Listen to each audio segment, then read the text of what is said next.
To many of you out there, today's guest does not need an introduction, but to many others, to plenty of the audience that listens to the Redacted Culture Cast, the name Cory Haynes might be a bit new.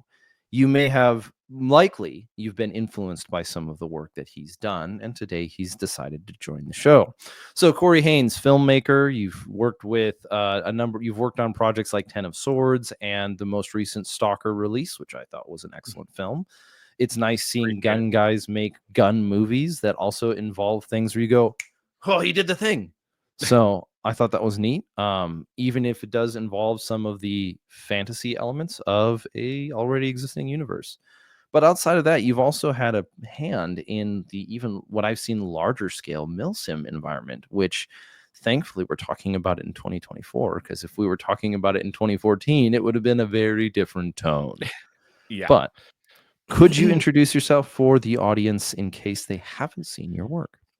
Yeah, sure. Like you said, my name is Cory Haynes. I go by Tacticooldork on Instagram, which is probably how most people know me more than anything. Got into filmmaking a while back.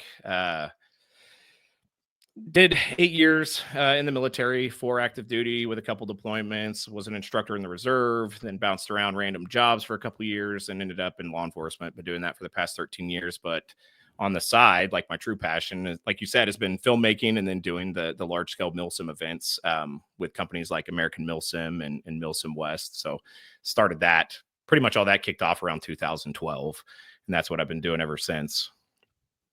And so just to like the briefest of questions, how have you seen MilSim change and how long have you been in that community environment, whatever you want to call it? Man, it's probably different from person to person depending on what style of play they like. For me, I started out in American MilSim. I got into it because I have a screen printing company on the side and I was screen printing shirts for them, and they invited me to come out. So I started playing with them and probably did, I don't know, 60 or 70 events. But the biggest change that I've seen is probably just an emphasis on training and like adding realism to the events themselves. Maybe giving them more real world objectives more than just like the team deathmatch Call of Duty style play. And I ramped that up even further by kind of switching over to the MilSim West side of things, which is pretty much like a 40-hour FTX style type of MilSim where all the cadre are prior active duty guys. Most of them are Rangers, or we have some special forces guys, some recon guys. Like I'm very low tier being like a basic infantry guy with them. But that is a much more like serious, like real world style FTX event. Like it's more, I would say it's more like, I don't know, an intro into like military training more than anything. Now, I'm very excited to announce the first official sponsor of the Redacted Culture Cast. Obsidian Arms is one of those companies that reflects the many facets of gun culture. Not only are their firearms frequently found on competition fields like USPSA and 3-Gun, but they are a Minnesota-based, US-sourced original equipment manufacturer. Obsidian Arms makes their own punch and tool kits for the amateur and professional gunsmith out of Little Canada, Minnesota, that come with a lifetime warranty.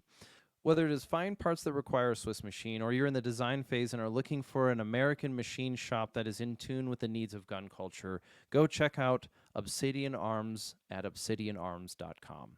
Thank you, and now back to the show.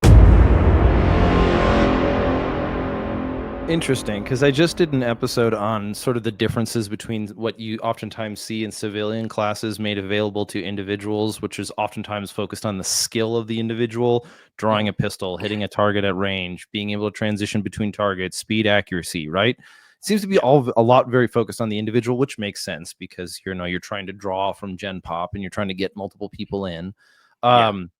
But then military, like what we see for courses in the military are oftentimes focused on the whole. It's not even courses. I'm trying to think of like training cycles and what training looks like in the military.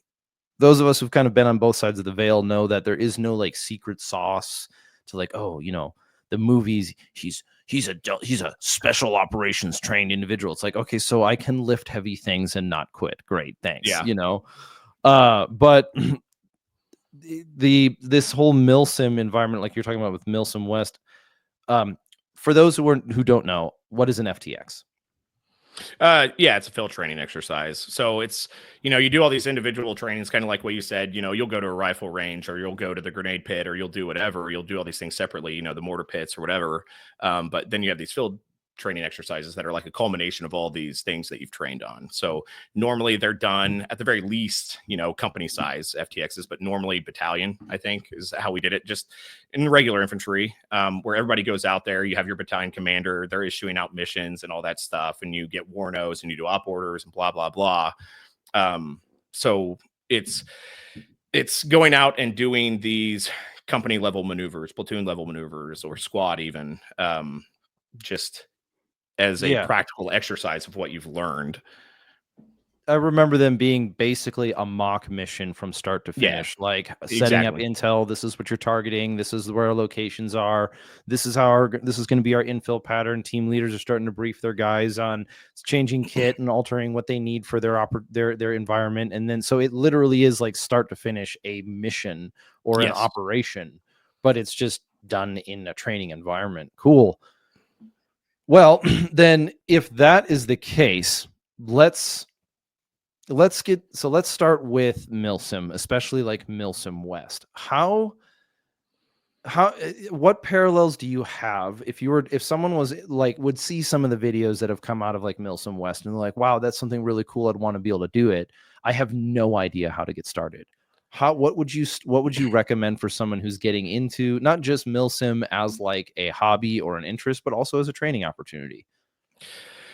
There's a couple ways. MilSim West, that barrier for entry is probably a little bit higher than your typical like MilSim event company, because you have to be able to sustain yourself for 40 hours. So I mean, you have to have stuff like the rucksack and food, and you have to be able to carry that weight on your back, because I mean, at some of these events, we've rucked up to 37 miles in a weekend. Like they get pretty rough. But to get into it, I mean, honestly, it's a matter of asking somebody who's done it. You can even go to the website. They have a full-blown tax op, which is essentially like the SOPs for the company. And it has the packing list, kind of what's expected of the players, the uniforms, and all that stuff. It's absolutely doable to do it as your first event. Like we've had people, I think as young as like 16, 17 that have come out and done it and completed it. It's funny because it does have an attrition rate, probably some events, as high as 50%. Um, the rougher ones where there is like a lot of movement or the weather gets pretty severe, we'll see a lot of drops. But it's doable, but it's just a matter of like asking somebody who's done it. You can kind of go out on the internet and get a feel for it. There's tons of videos that have been professionally shot of MilSim West events. But it's honestly, it's always just a matter of like asking. That way you have some reasonable level of expectation of what you're getting into. Gotcha. Um, And the community is generally like open for passing on information, right? It's not like a closed off, like, oh no, you can't know the secret sauce. oh no, the cadre that are there like want to see people get better. I mean, that's kind Gotcha. of the whole thing. It's like when I go into it, normally when you're cadre, they'll give you a minimum of probably 30 guys to your platoon. Some events it gets as high as like 60, 70, depending on how many people we have come out. And you'll start organizing with them 1 to 2 months ahead of time. They'll get a warno, they'll get an op order, at battalion level, then they'll get a company one if it's a big enough event. So it kind of breaks down like it did in the military. I mean, we have squad leaders and stuff like that, so they can dumb down the op order even more. But it's it is an environment where people want to teach what they know and they want to encourage people to do better. We're sponsored by a fitness company. Like we want to see people that get into shape. If they can't finish the physical part of it, we want to see them get in better shape and come back. So it's not like, I think sometimes when you see the videos, it kind of seems like we're all dicks, and we're just not. We're there to encourage people. We're there to like better people and hopefully, get them to finish the event. Well, some of that certainly does come from the fitness arena or the broader kind of even what you see in some of the CrossFit stuff. But then the Yeah. military very much was like that. Like you look at a selection process like RASP or even Mhm. basic training is like if you're not keeping up with the team, they're going to chide you, maybe encourage you, depending on hopefully what is more effective at the time. But so you're seeing that. I mean, soldiers are people too. They're not exactly something different. Right. And so we're seeing that happen even in the MilSim events. Then like if I were to was it you sign up through like a website, right? You got to Mhm. pay cost of entry, assuming Yep. that I have all the gear. If I were to or whatever gear was at least the minimum necessary, not like Gucci'd out or anything. And I go, bink, I want to be on it. And then I'll get assigned to a squad. I'll have a squad leader placed over me. And then that person will be kind of like my go-to. And then as information is trickling down as we're preparing for the event, then I'll continue to get more information from them, right? Yeah. So the way the information kind of comes down is you'll have a platoon sergeant, and it's kind of the reverse. Like you have a PSG and a PL, right? Mm-hmm. The roles are reversed, where the platoon sergeant is your paid cadre. He's going to be the one that issues out all the information. A PL is kind of like a junior cadre. Normally, it's somebody we've identified as having like some level of skill. And it may even be somebody that sometimes is a cadre and they just couldn't for this event. There was enough slots or whatever. But normally it's a veteran or somebody, with at least enough life experience to be able to issue out commands to people, because we do kind of pass some of the leadership stuff onto them if they can handle it. But most of the information and most of like the control comes from your platoon sergeant. There are squad leaders, so you can break them off and let them do their own thing at some points during the day, like patrols and recon, stuff like that. But a lot of it is just controlled by like me as the cadre. Gotcha. So you may have a squad leader over you, but they're not really like over you. Yeah, so they're more of an organizational tool than Yes. a Yeah. rank structure authority kind of thing. Well, that Correct. makes Yeah. sense. Yeah. All right. Well, I mean, it's neat to see how that works out. Then for people who are, because like I remember when MilSim was kind of a dirty word. I mean, it's not, maybe that was overblown. And I've been Yeah. to I think you and I met once we met at a range, a MilSim, or not a MilSim, like an airsoft It field. was like an airsoft field. Yeah. Yeah, and so Yeah. although MilSim is very different than airsoft in the for I at least I'd like to venture out and say that it looks like they're kind of different things.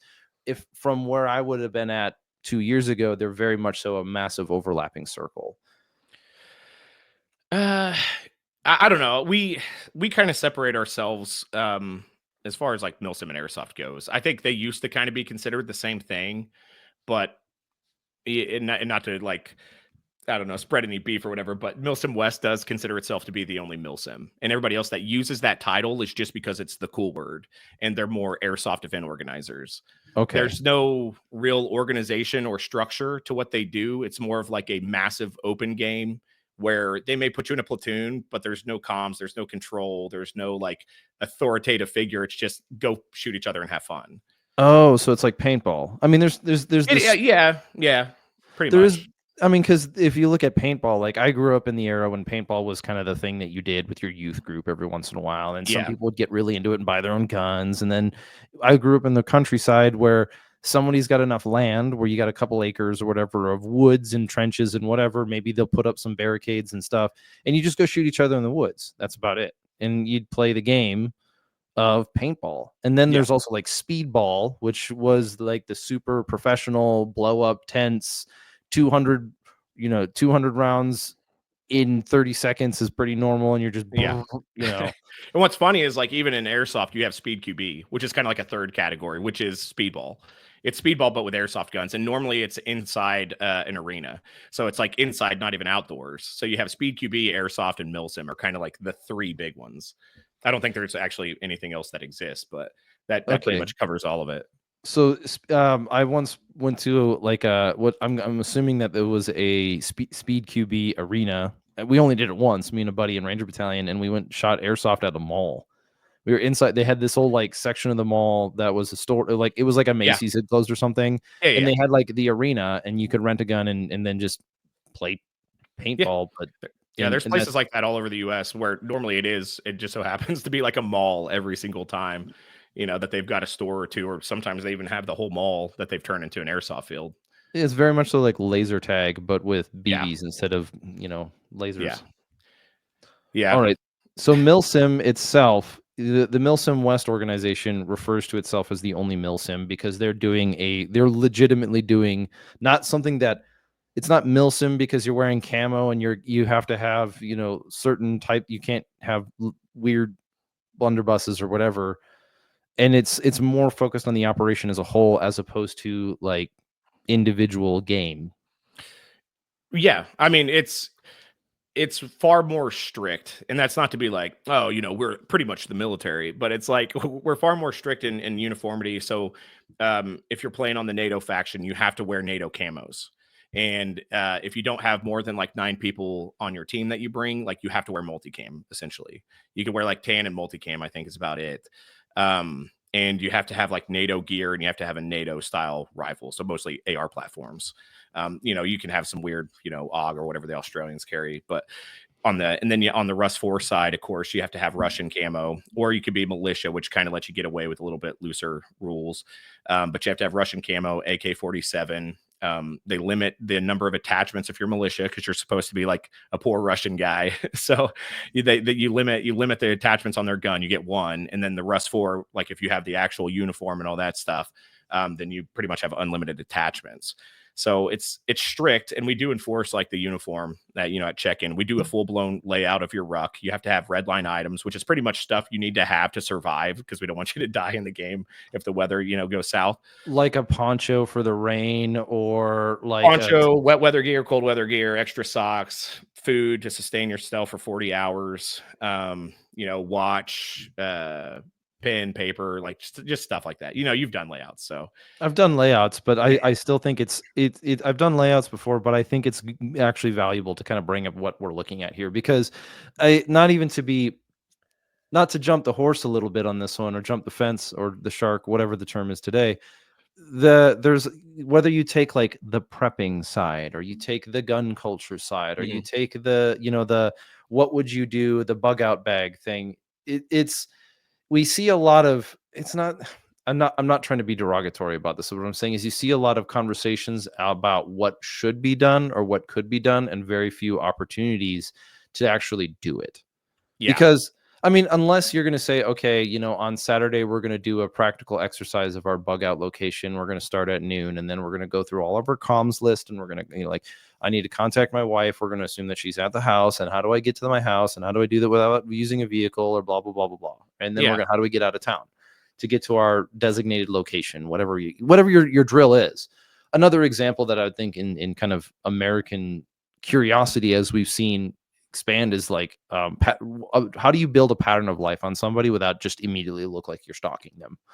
So yeah, like, pattern of life development is actually like knowing how to do that, and having some understanding of what that looks like is not a bad skill set to have. In fact, it's quite valuable, especially when you're thinking about surveillance and counter surveillance.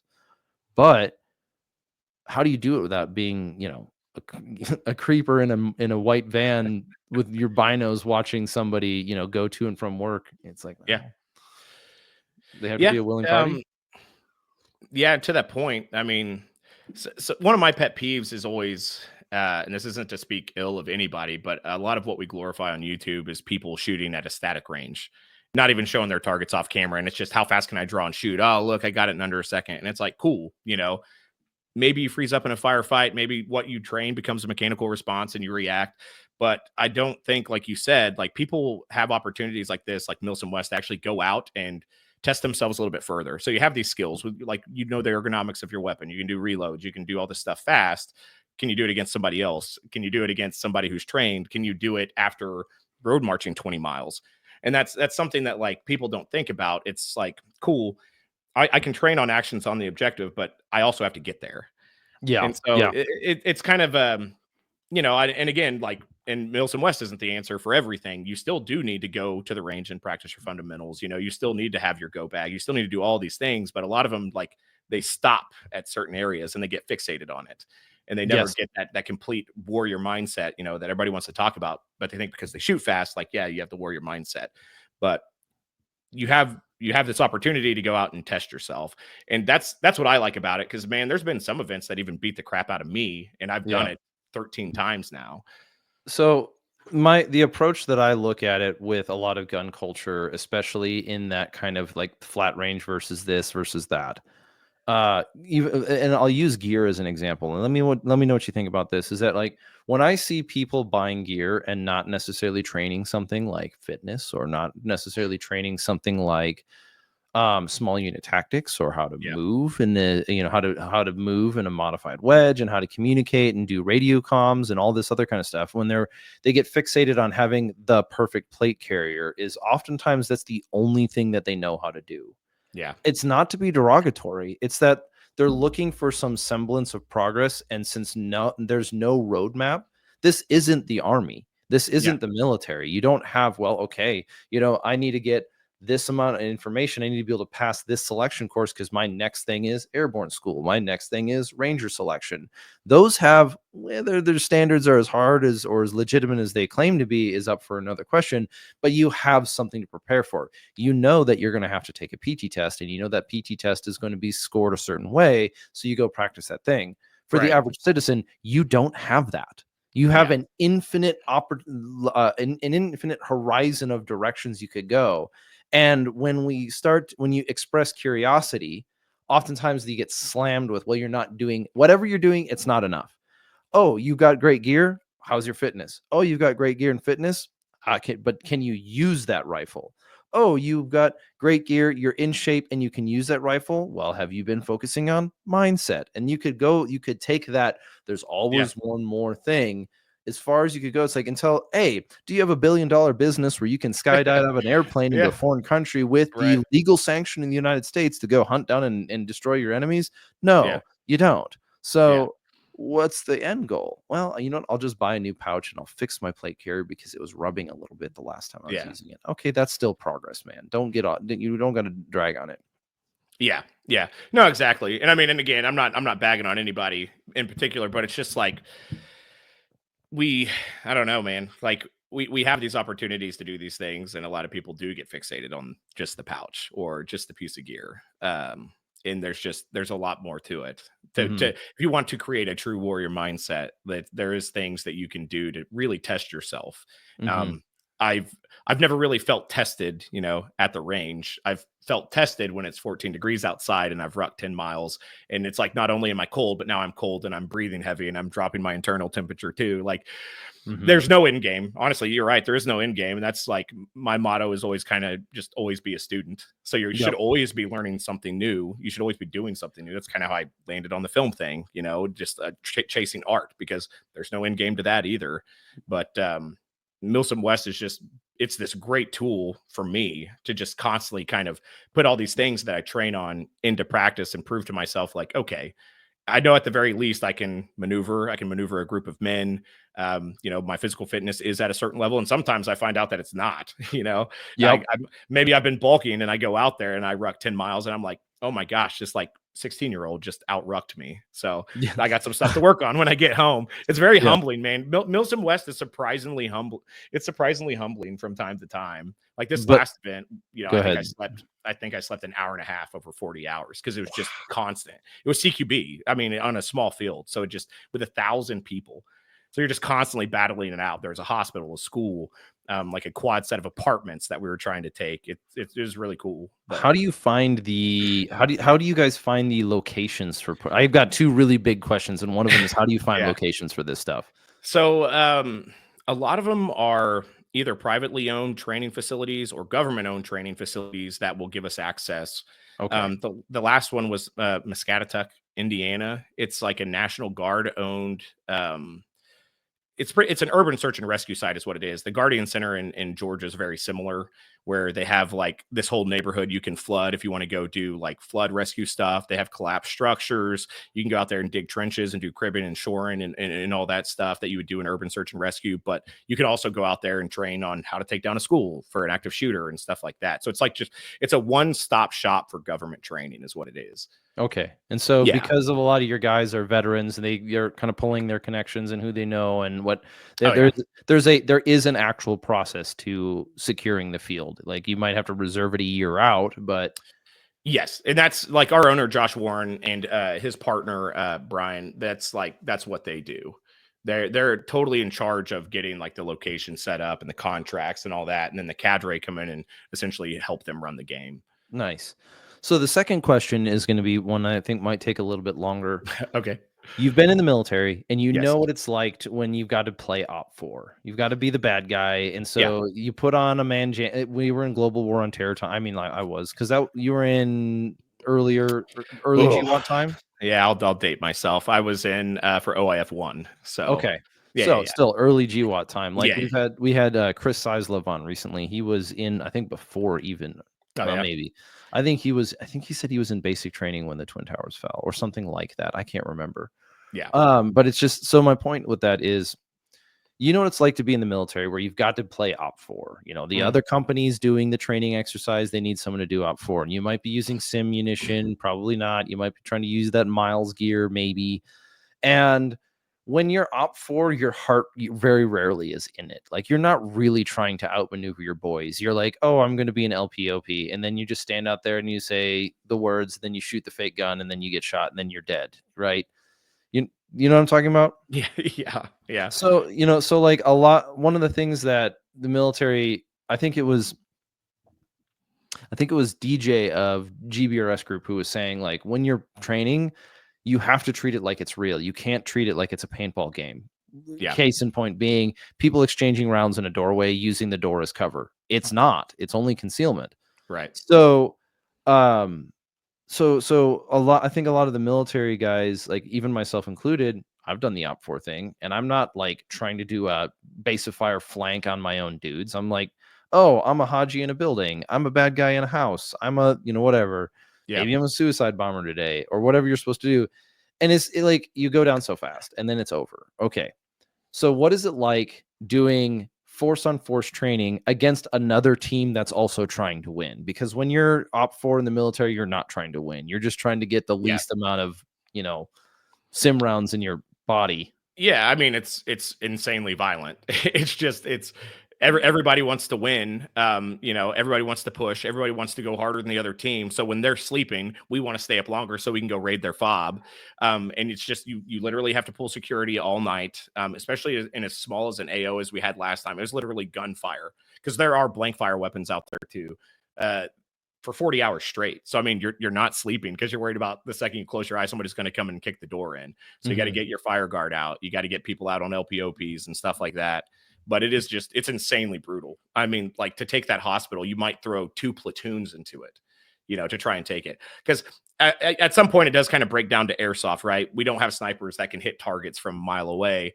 It becomes Civil War tactics. It's how many bodies can I throw in there? When it breaks down into the smaller thing of like CQB, like yeah, all your fundamentals are going to come into play because you're shooting somebody from about 50 feet, maximum, going from building to building. Once you're inside, it's 5 feet away. So all that stuff comes into play, and the velocity of a round doesn't matter. But getting to the building sometimes it's just a violent Civil War run towards the open door. But it's super violent, man. It's super aggressive the whole time.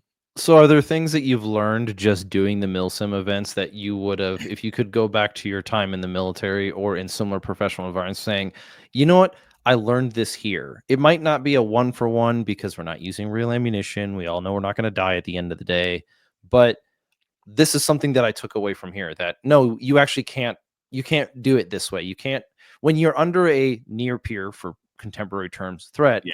you can't actually just hang out underneath the doorway because they're going to have a frag, you Right. can't rely on speed, silence, and security when, and you're going to have to rely a lot more on violence of action.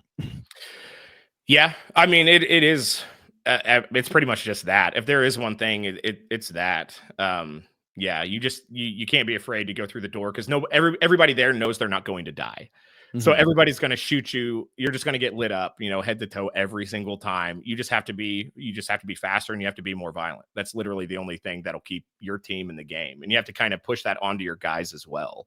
Because I mean, even still, even guys knowing it's just BBs, when it gets loud and people are yelling, will still freeze at the door, which to me is hilarious. But it's like, there's that fear of pain, there's that fear of screwing something up, there's that fear of losing this one-on-one you're about to get into. And so I've seen people that suck at it, and I've seen people that are really good at it, and I've seen people that were prior military that still suck at it. So it's violence of action is definitely a big thing that you can learn playing airsoft. And how it and when I understand that you're saying learn is that you're able to start gauging the difference between enough and not enough violence of action. Yeah. Okay, because yeah, I mean, there's terms that we learn. I was talking to a professor mentor friend of mine, and the conversation that we were having was there's a difference between being able to articulate a thing, knowing it in that way, and then comprehending it. Yeah. Where the person who comprehends how to clear a house may be able to whiteboard it out, but he's able to gauge his energy and his intensity to the needs of the moment, so that if he needs to escalate violence to clearing a room, throwing a banger, pushing a wall, yeah, he's got his techniques down, but he Yeah. knows that, oh, hey, I need to actually dial it back and deliberate clear this doorway instead of dynamic clear this house, which again is kind of terminology. You don't want to lose anyone in that. So you've seen people grow in that then. Mhm. Okay. And then what about lessons so that is the lesson learned. I guess I can't ask the same question twice, damn. So, Yeah. I mean, if there's anything I've learned myself, it's just, I can take on the organizational portion of just leading. Just getting guys prepared to go, putting out the op order. I've even learned to write op orders for this because, as an E6 is what I got out in the reserve. Like, you're really not involved in that portion of it. That's normally a much higher level. And then the basic information gets dumped on you, and you dump an even more basic version on the guys beneath you.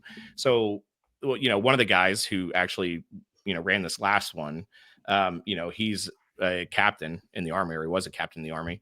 And he was teaching me, this is how you do an op order. You have to have this, you have to have this, you have to have this. So you learn.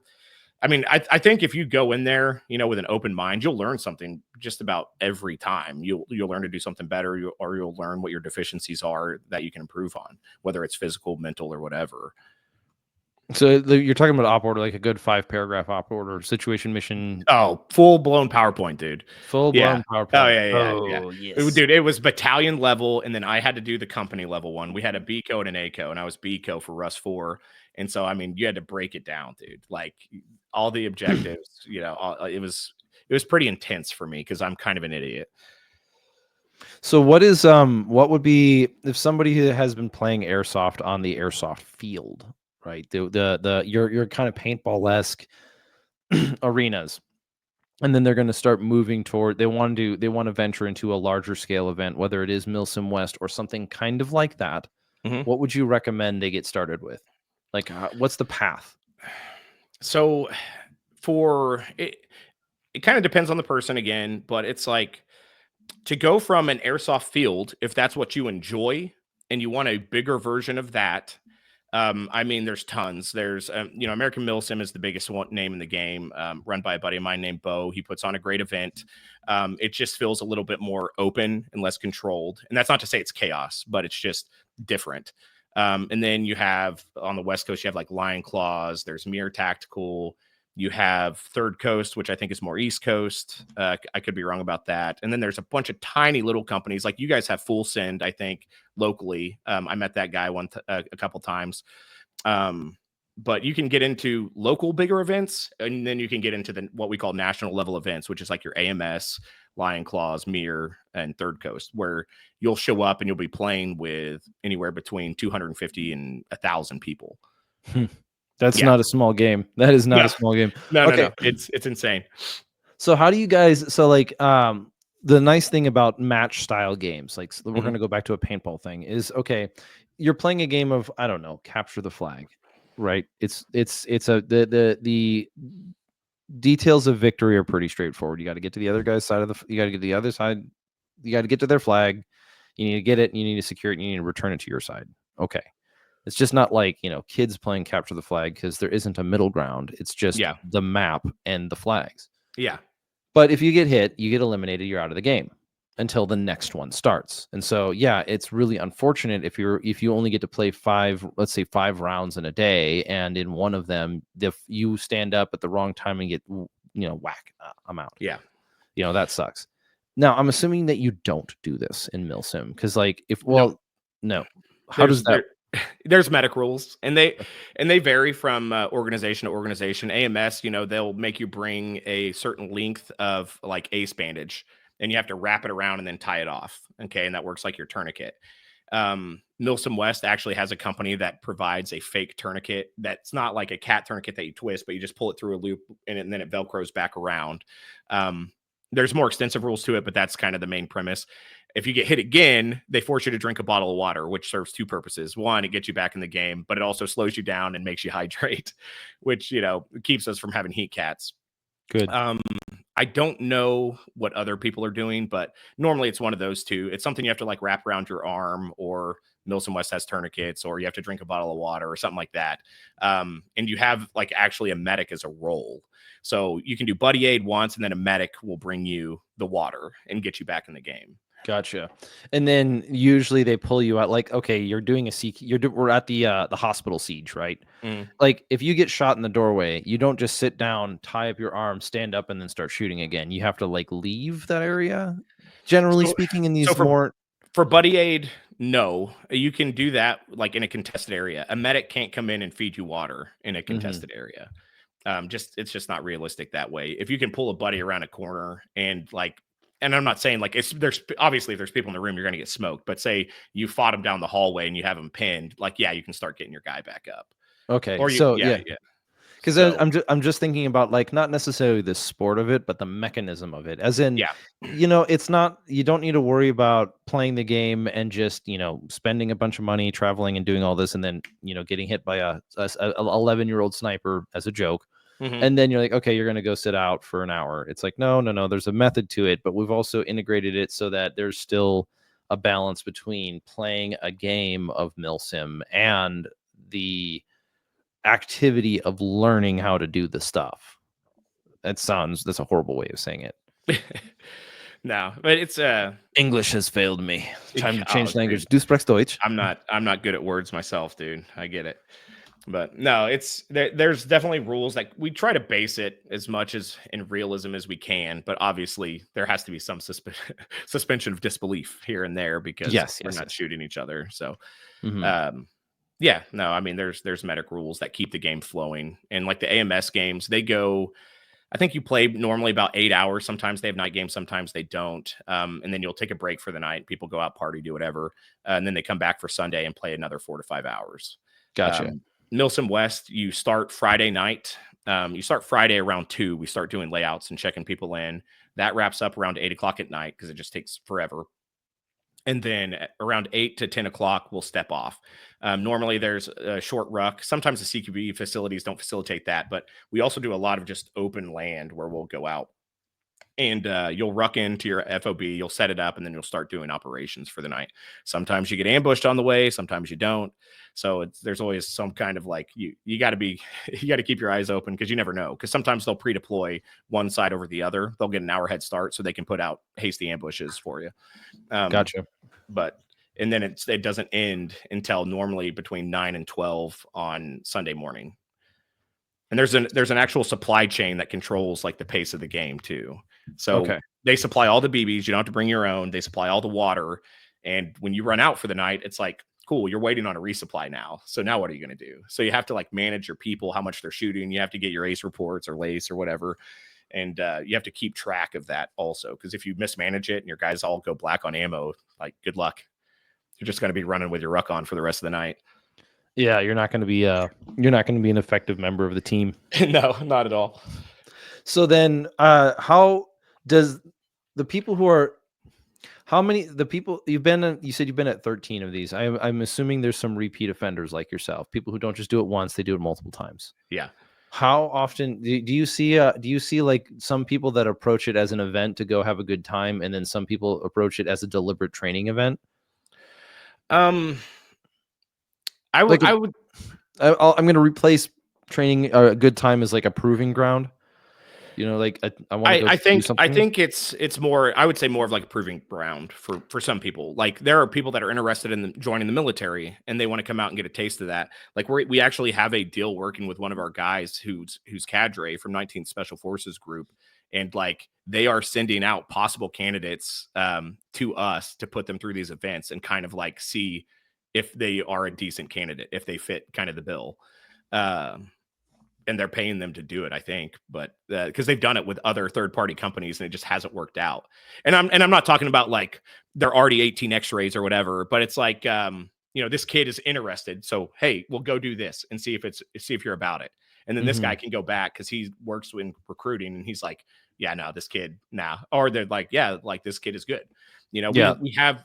It's kind of cool. There's a kid that I played with, and I won't say his name, but I think I started playing with him when he was 13 years old, and now he's a team leader in Ranger Bat. And like you Oh, see him grow up from like goofy airsoft kid to like, okay, now he's way more badass than I ever was. It's just kind of cool. But that is he, cool he though. he comes out in cadres from MilSim West still, and he's kind of just like a staple in the group. But it's definitely a proving ground for some. It's definitely for fun for others. It's a boys club. Like there's different little teams that come out like all as a team for some events.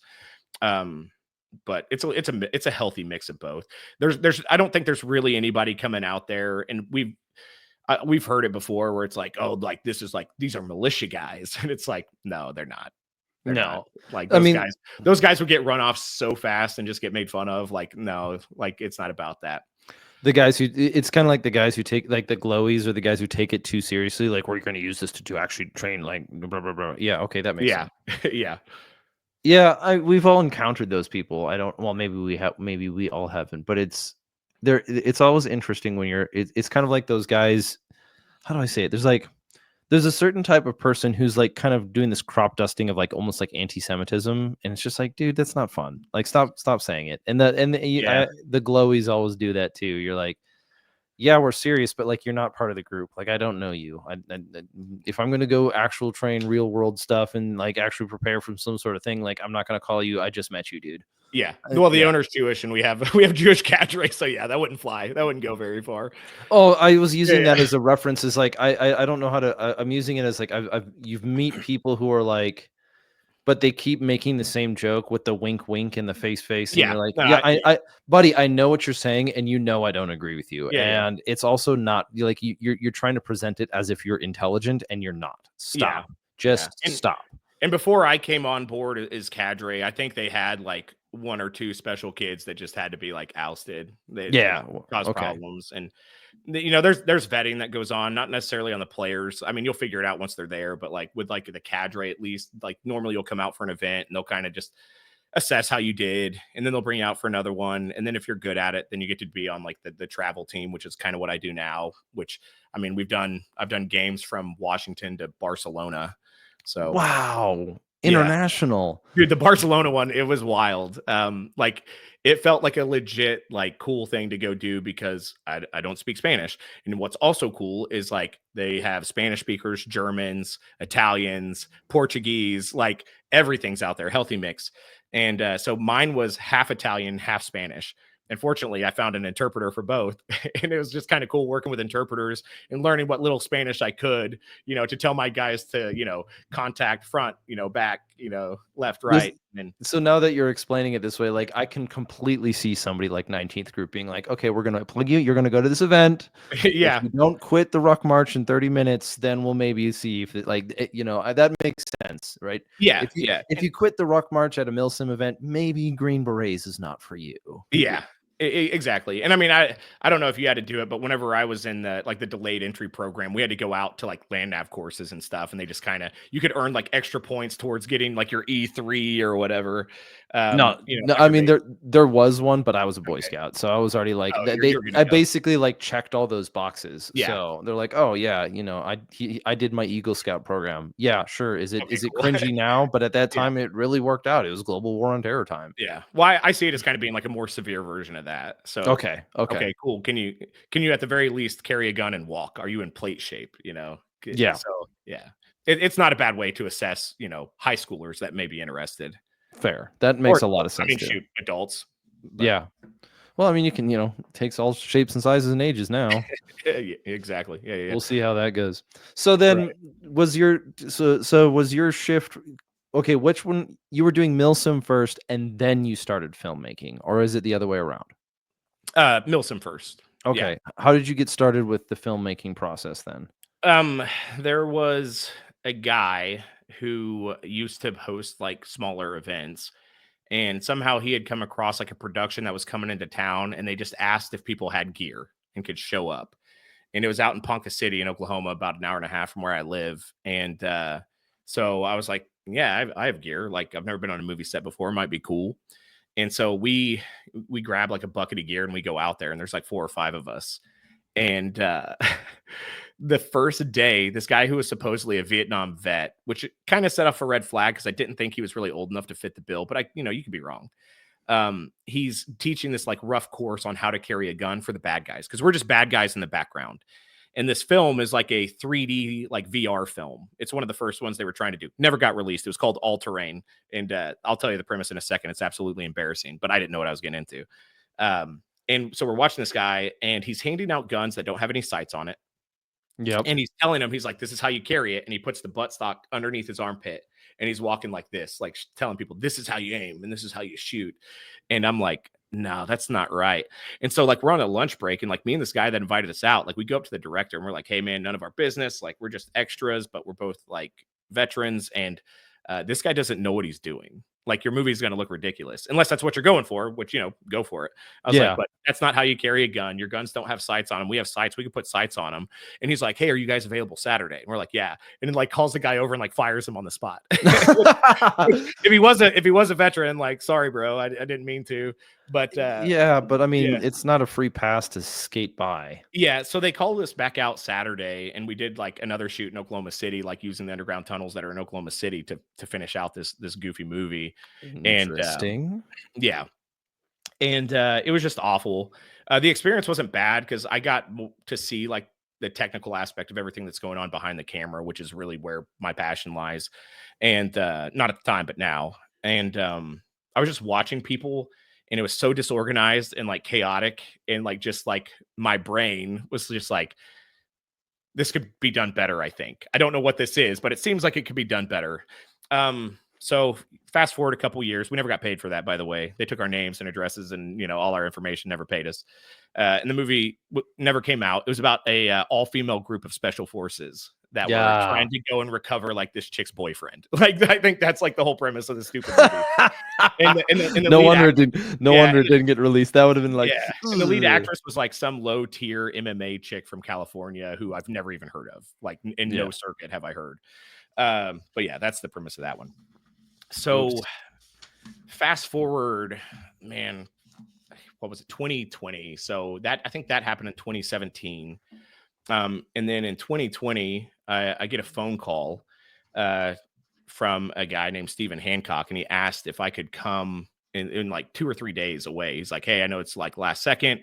Somebody recommended you, said you have tons of gear. This is kind of what we're looking for. We had a guy who was supposed to be in this film, but he's not going to be able to make it, which that's a whole nother story. But I ended up replacing him. And there ended up being riots in Oklahoma City that night. And I was stuck working the riots, protecting our police headquarters. And so I was like, crap, I'm not going to be able to make this film that I've already told this guy I would do. It's 6 hours away in Bland, Missouri. Well, they let up, they released us. So I immediately go home, I change, get my bucket of gear, throw it in the car, drive 6.5 hours. And I show up as they're filming the first scene. And we end up filming for 5 days. And that's SCP Overlord. Which went insanely viral.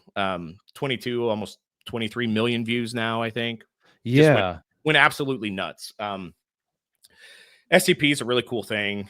Really like cool little niche thing on the internet that everybody just eats up. And I'll get into that more later, but we did that, and I was like immediately just obsessed.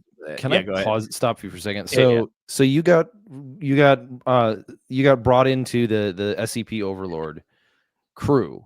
What did you do there? Were you behind the camera? Were you advising movements?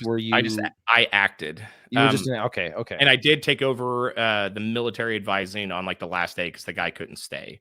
So some of the last movements are mine, which weren't anything super crazy. No, but I did get the credit, so that's all that matters. But I just acted. I played a character named Jansen, and it was purely body acting. We wore masks the whole time, so everything was ADR. I never delivered a line. So it wasn't necessarily stunt work, but I guess that's what you would call it. No, but I remember seeing that. I remember when it came out because I really wasn't familiar with SCP. Like, it's one of those internet things where, it's kind of cool.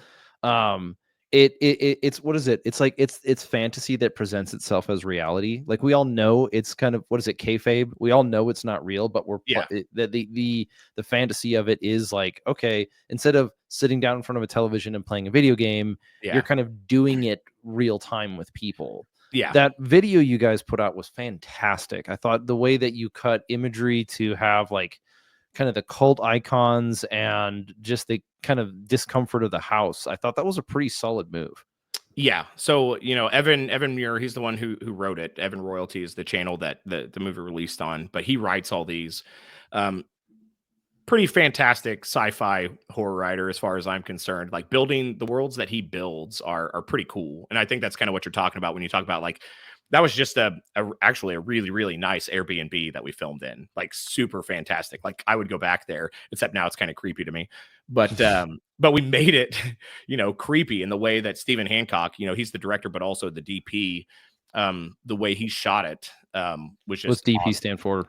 Director of photography. Okay. Yeah. Don't get it confused with the other one.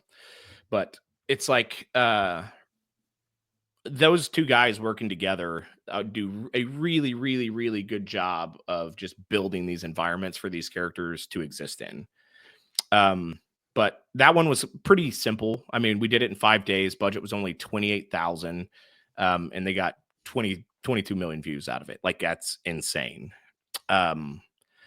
And then that kind of started me steamrolling like, okay, well, now I got to buy a camera. I got to start making movies right now. Like I got the bug. So 3 months later, I shot Seige, I which haven't was, seen that one yet. yeah, you could skip it. It's so here's the thing with my films. I've never had a budget and I've never had time. So kind of the theme of my films is what can I do with no money with as little time as possible? And Siege is one of the better examples of it. And then you have the hitters, which kind of takes a step back, which one is super, super stupid. Two gets a little better, and it's just pretty much we had a cool location and 2 hours to shoot, so we made a film. And then three is the one I'm actually most proud of. Like it has a full sound score, it has acting, dialogue, and it's kind of cool. We did it in 9 hours, start to finish. And now like I would like to go back and just do a longer film, but actually have time and have a budget, but that's for the future. Yeah, so I started making those short films. I did Siege first, which just got caught up in post-production hell, took 2 years to get out. And then I released it last July, I think. And around the same time, or actually it was a few months prior, I think December of that same year, no, year prior, is when we started filming Stalker. Like we filmed Stalker that just released 2 years ago. So yeah, it's been a long wait for that one.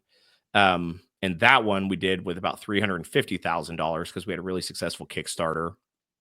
And shot that for 14 days. And we did it at GTI, which is a decommissioned nuclear power plant out in South Carolina. And what was kind of cool was when we went on tour, somebody actually asked, they're like, what country did you film this in? And like the answer was South Carolina. Oh, that's great. Yeah. I actually did. I was kind of curious on that. I did end up seeing Stalker, and now that you bring it up this way, I've seen in progression. So I came across. I think I came across SCP Overlord because it was on YouTube, and it was like, oh, this is interesting. I didn't know anything about SCP. I didn't know anything about the world or the universe.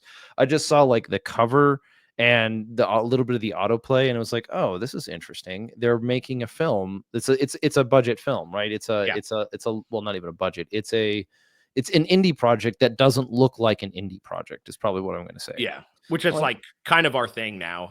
Yeah. Well, so then that one, and then you and I met, and then I was privy to Ten of Swords for a little while, and then when it came out, I got to see that, and I was like, okay, cool. I thought you guys did a good job with it. Stalker was one that I'm not familiar with the game. I'm not familiar with the universe. I'm not familiar with any of it. So when you released it, I was like, okay, I just want to see what you're doing now. And there's a visible progression in quality. I mean, given SCP wasn't yours, but I thought it was. I think you've been doing a pretty cool job, especially because as one from one man to another, like you've inspired me in a sense of aspiration to try to create something that captures the ideas, the feelings, and the pressures of these kinds of environments that we tend to work in too. Yeah. And it's like, you know, it's just so weird. It's like I remember being in Ranger Battalion when Call of Duty Modern Warfare 2 came out, and one of the factions that you play as during the main campaign is a Ranger Battalion. And I was like, "Ooh, I get to play as me." You know, this kind of Yeah. thing. It wasn't Right. really me, it was Yeah. different, whatever. But it was like, you know, as much as the job and the fantasy are different things, there is something that is inspiring about it. So carry on. So Stalker, I did not know where you filmed that. I too thought this was like this. There's no way he filmed this in the United States. This looks way too weird. Yeah. So I got a mood board, and this was before I was even cast in the film. But I got a Mood mood board board. from I got a mood board from like Steven, and Evan, and he's pretty much like, "Hey man, long shot. Do you know anything that looks like this?" And the second it popped up in the chat, I was like, "Oh yeah, that's GTI in South Carolina." And he's like, "Well, what is it?" I was like, "It's literally a decommissioned nuclear power plant, and we're supposed to be going into Chernobyl. That's where this whole Mhm. thing kind of takes place." And so it's like literally the perfect location. I mean, Absolutely. because the piping is like very similar, like everything just around it looks very similar. The only thing was we had to cover up a lot of like English language stuff that was like painted on all the doors, and all that stuff has to be taken out and then repainted in post. But yeah, no, I got the facility for them. And then they ended up casting me a couple weeks later, which that's kind of a funny story. Me and my buddy Cole, we were both reading lines, and we were helping each other film our lines and kind of coach each other back and forth. And so we sent in his audition first, then we started working on mine, and immediately they got back to him and they're like, "Yeah, you're our guy, and we also want you to audition for this other role because we think you might be a better fit for that." And I'm like, "Ah, cool. Now the pressure's on." So like we filmed mine, and I send it in, and nothing, dude, just crickets. And I'm like, "Oh my God." I was like, "I just helped my buddy get this role, and now like I'm gonna be out. I'm not gonna get to do this movie with my bud. It sucks." And then like a day goes by, nothing. 2 days goes by, and I'm like, "Man, screw these guys. Like I did SCP, dude. They don't want me back. Like this is terrible." And then my buddy Cole sends me a text. He says, "Hey man, congratulations." And I was like, "What, dude?" And he's like, "Dude, you got the part." And I was like, "Dude, no, I didn't. I don't have an email. I've got nothing." He's like, "Dude, they said they sent you an email like 3 days ago." And sure enough, it was in my junk box. It had been there the same night. So I was just seething for like no reason for 3 days. Like I was like, "Man, I gotta hate my best friend now. I hate all these guys." Yeah. But no, Yeah, it's just they didn't invite me to the gang. yeah, no, dude, I was super, super salty, but no. So we ended up, getting to film with your friend is cool. Because he had been reached out to for Overlord also and couldn't do it because of work. And the second we wrapped filming, I was like, "Cole, dude, you got to get in on this. Like, this is like the coolest thing you can possibly do. Like, movie sets are awesome."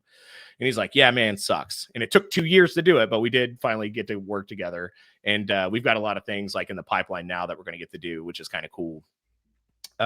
But yeah, Stalker released 3 weeks ago now, and I think it's coming up on like 700,000 views.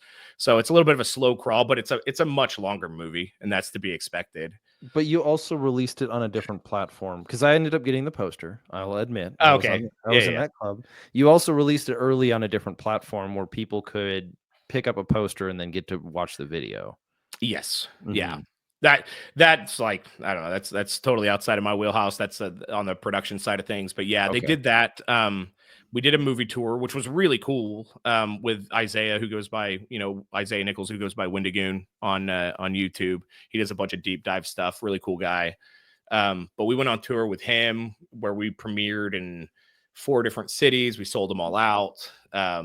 Did Q&As, got to meet fans and stuff, and it was really, really, really, really cool. Like it was pretty pretty unreal experience to go from being just like a cop and a screen printer to like going out there and like signing posters and stuff. So it was very Awesome. interesting.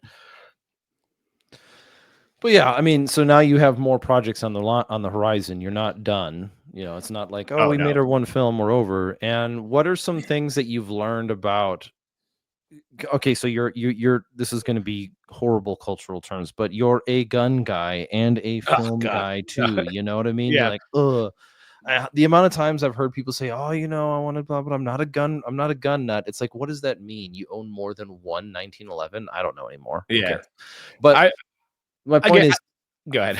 filming. What have you learned about like maneuvers or tactics, techniques, and procedures and how they film and how to capture them correctly. Because Okay, so tactics on film. I like to call it Hollywooding it, which is I know what's right, but in order to film it, we have to do it different. And to the gun guy, it may not look totally correct.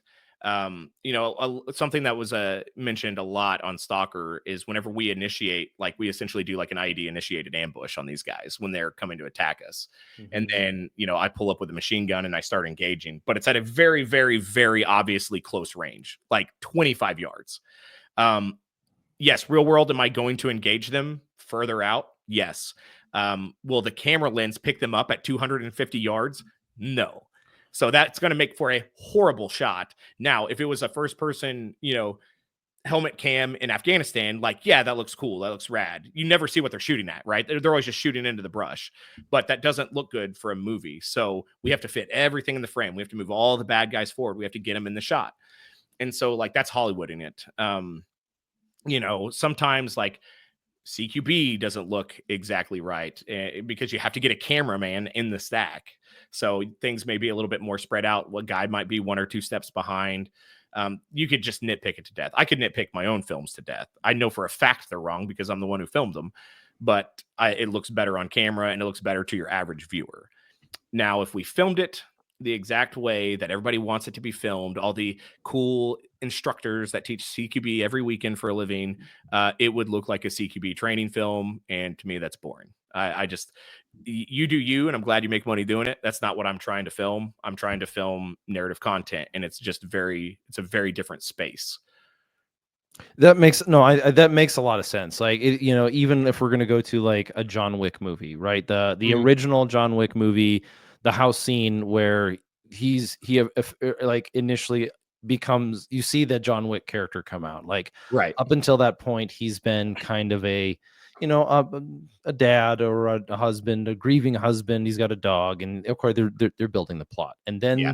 there's that one scene where the guys break into his house and he just goes all, oh, as we would say, Baba Yaga, his character, right? Yeah. Now, there's a lot of that quote unquote fight that doesn't make any sense. Like, why are you Yeah. punching into an open area, with guns? Like, why don't you use cover and concealment and instead of like wrapping yourself up with the dude? Why are you going to do a takedown when you could just shoot him? Yeah. Sure, but it's a movie. Not cool. We suspended disbelief. We get it. Yeah. Yeah. It's just it's not cool. Or as we say, the best way to clear, or I'm sure you've seen the memes, like the best way to clear a house is don't hit it with a J-dam. Yeah. Yeah, that was a meme on set too. It's like, why are we even going in the building? Like, we're going there to investigate this signal. Why don't we just blow it up? If it's causing problems, why don't we just detonate the whole thing? And you do find out there's ulterior motive as to why, but it's like, as a mercenary, like, I don't care. I just don't want to die out here. I want to get my money. Just No, it's working in CQB for dummies. Working in the tactical space is a pretty constant battle. Like, there's always going to be haters. You're always going to get the vet review channels that are just going to shred this thing that you've spent $350,000 in 2 years on in a 20-minute watch session. And whatever, that's cool. I mean, not everybody has to like your stuff, and you learn to deal with that. But I don't get overly concerned with gun guys like critiquing my stuff, because I've survived in that space for 13 years in law enforcement, and I did it for 8 years in the military. Like, I know what's right. I survived. So I'm not here to teach you how to do CQB in my films. I'm here to make films that look cool. Cool. Interesting. I appreciate that approach too, because there is like, I want something that I want to see more is I want to see more filmmaking that comes from like gun culture people, where you can see the hat tips, you can see the things where like, okay, we know that it's not going to work this way. We know that, but what kind of like what we were talking about before the show is what I want to see less of is I want to see less of Gerard Butler going through an entire gunfight in Heat 2.0, also known as, what was it called? Den of Thieves. Den of Thieves, with a SCAR 20 or whatever, or a SCAR 17, never once using the sight at a supposed 100 meter engagement. And it's like, you just that's the kind of stuff where I get it. All the girlfriends and the one girlfriend and two wives in the audience are going, my husband does this all the time. It's like, because they're frustrated seeing just getting completely pulled out of a film by something that is so simple and so Yeah. small. Yeah. Well, and it kind of shows the disconnect between like the real world and Hollywood. And like nobody's going to go up to Gerard Butler and tell him like, "Hey, you look like a doofus. Like put your eye in the sight." Like there's an armor. They're shooting blanks. Like there has to be an armorer on there that knows how guns work. And it's like either they don't have the balls to tell him, or Gerard Butler's a horrible person. Is like, I'm not going to do that. Like Yeah. Hollywood is a weird space. I mean, obviously, bad things happen on set when you shoot blanks because nobody knows, the difference between a real bullet and a fake bullet. And it's not the first time it's happened too. Famously, Mhm. like The Crow. Just Ah. to me, that stuff is absolutely ridiculous that it even happens. And like on our sets, because 90% of the people on set are gun owners.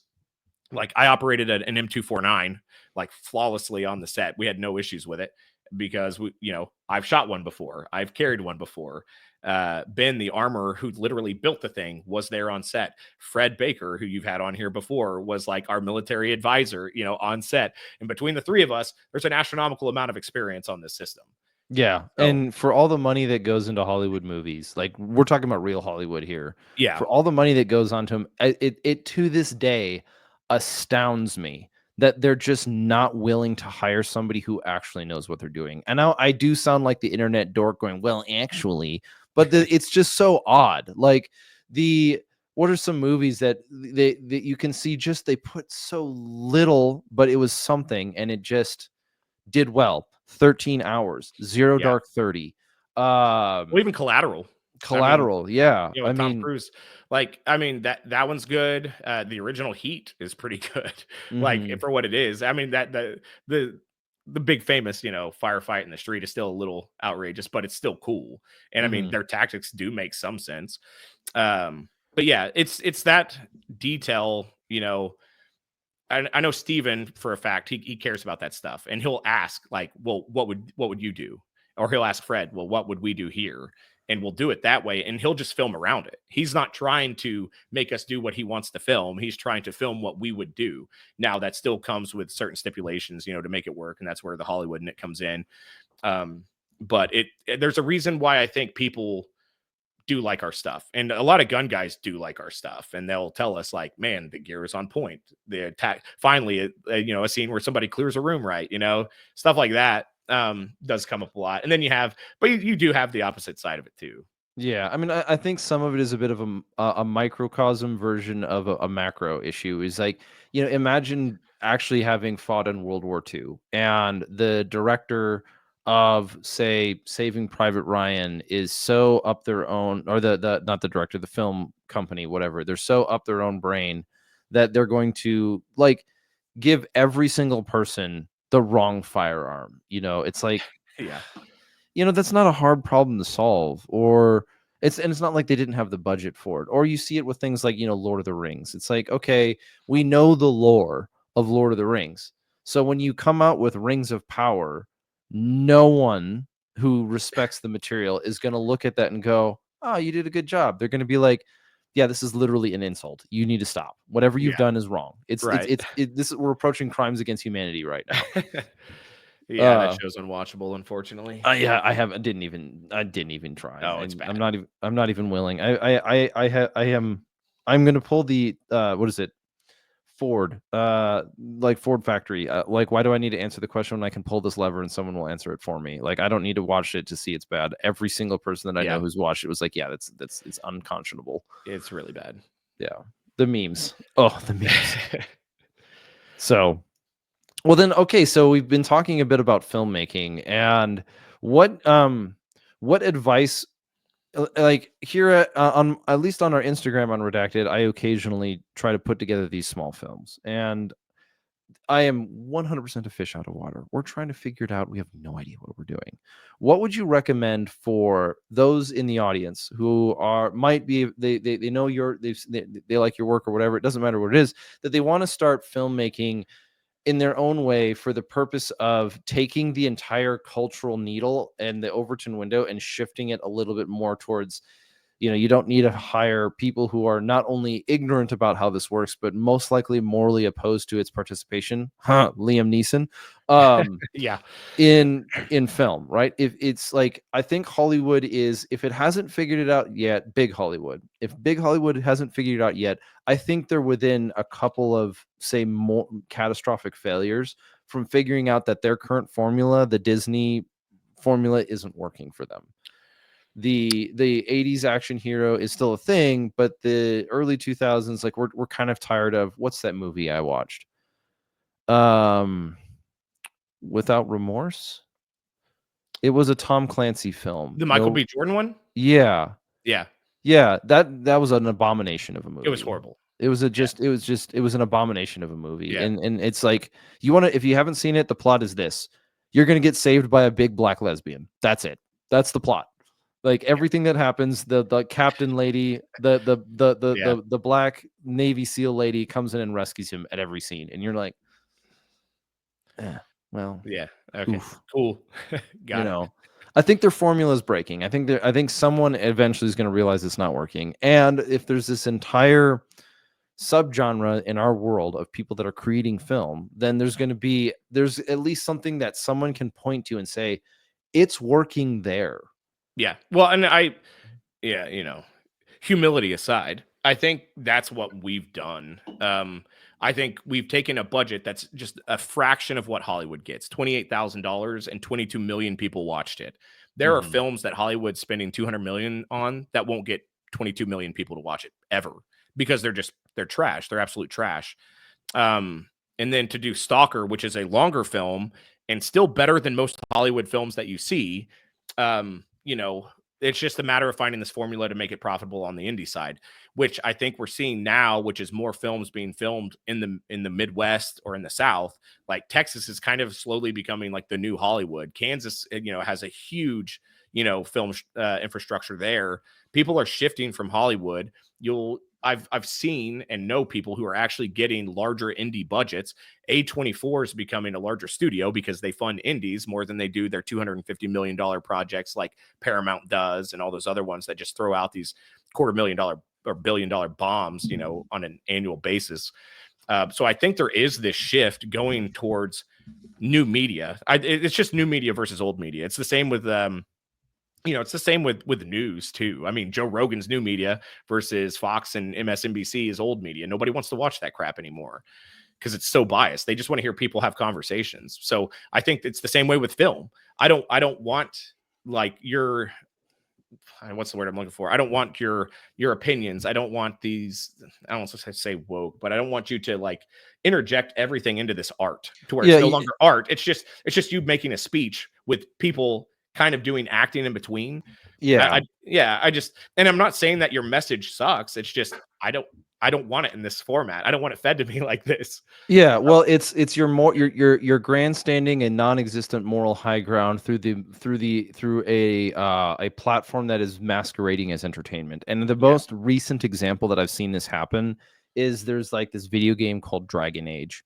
Now, to many people, not everyone Yeah, yeah. is played video games or has been part of that hobby activity, whatever. And yeah, I get it. Some people need to chill out and not play so much. But point being said, like, Dragon Age has always been kind of a staple in the fantasy genre, especially Yeah. the dark fantasy. And in the most recent one, I didn't play it, but, like, apparently, as far as I've seen in these clips, there's multiple times where they completely break out from, like, the lore and the created world of the game to have a character lecture everybody else about pronoun usage. And it's not even, I think someone said it best. I heard someone say Yeah. it's as if they broke the fourth wall to have a character that you don't even like, who doesn't have a personality, who doesn't have a character arc, whose literal character arc is, I can do no wrong because of pronouns, lectures the player on pronoun usage multiple times. And you're like, okay, I don't want to play this anymore.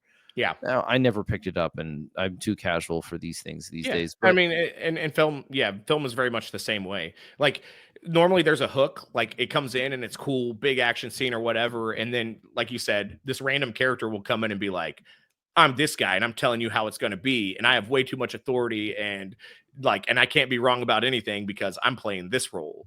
And you're just kind of like, I don't like this guy.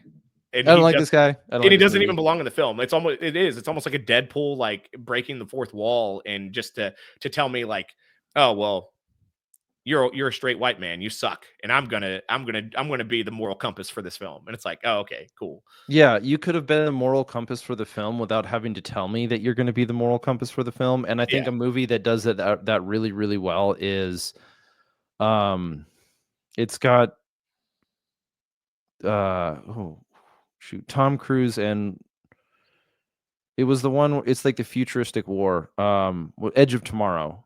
Oh yeah, it's great. It's a great film, but Tom Cruise is not the hero. He's not like the moral arbiter of the story. He's not the Yeah. hero. In many times it's determined by other characters, and you see his development.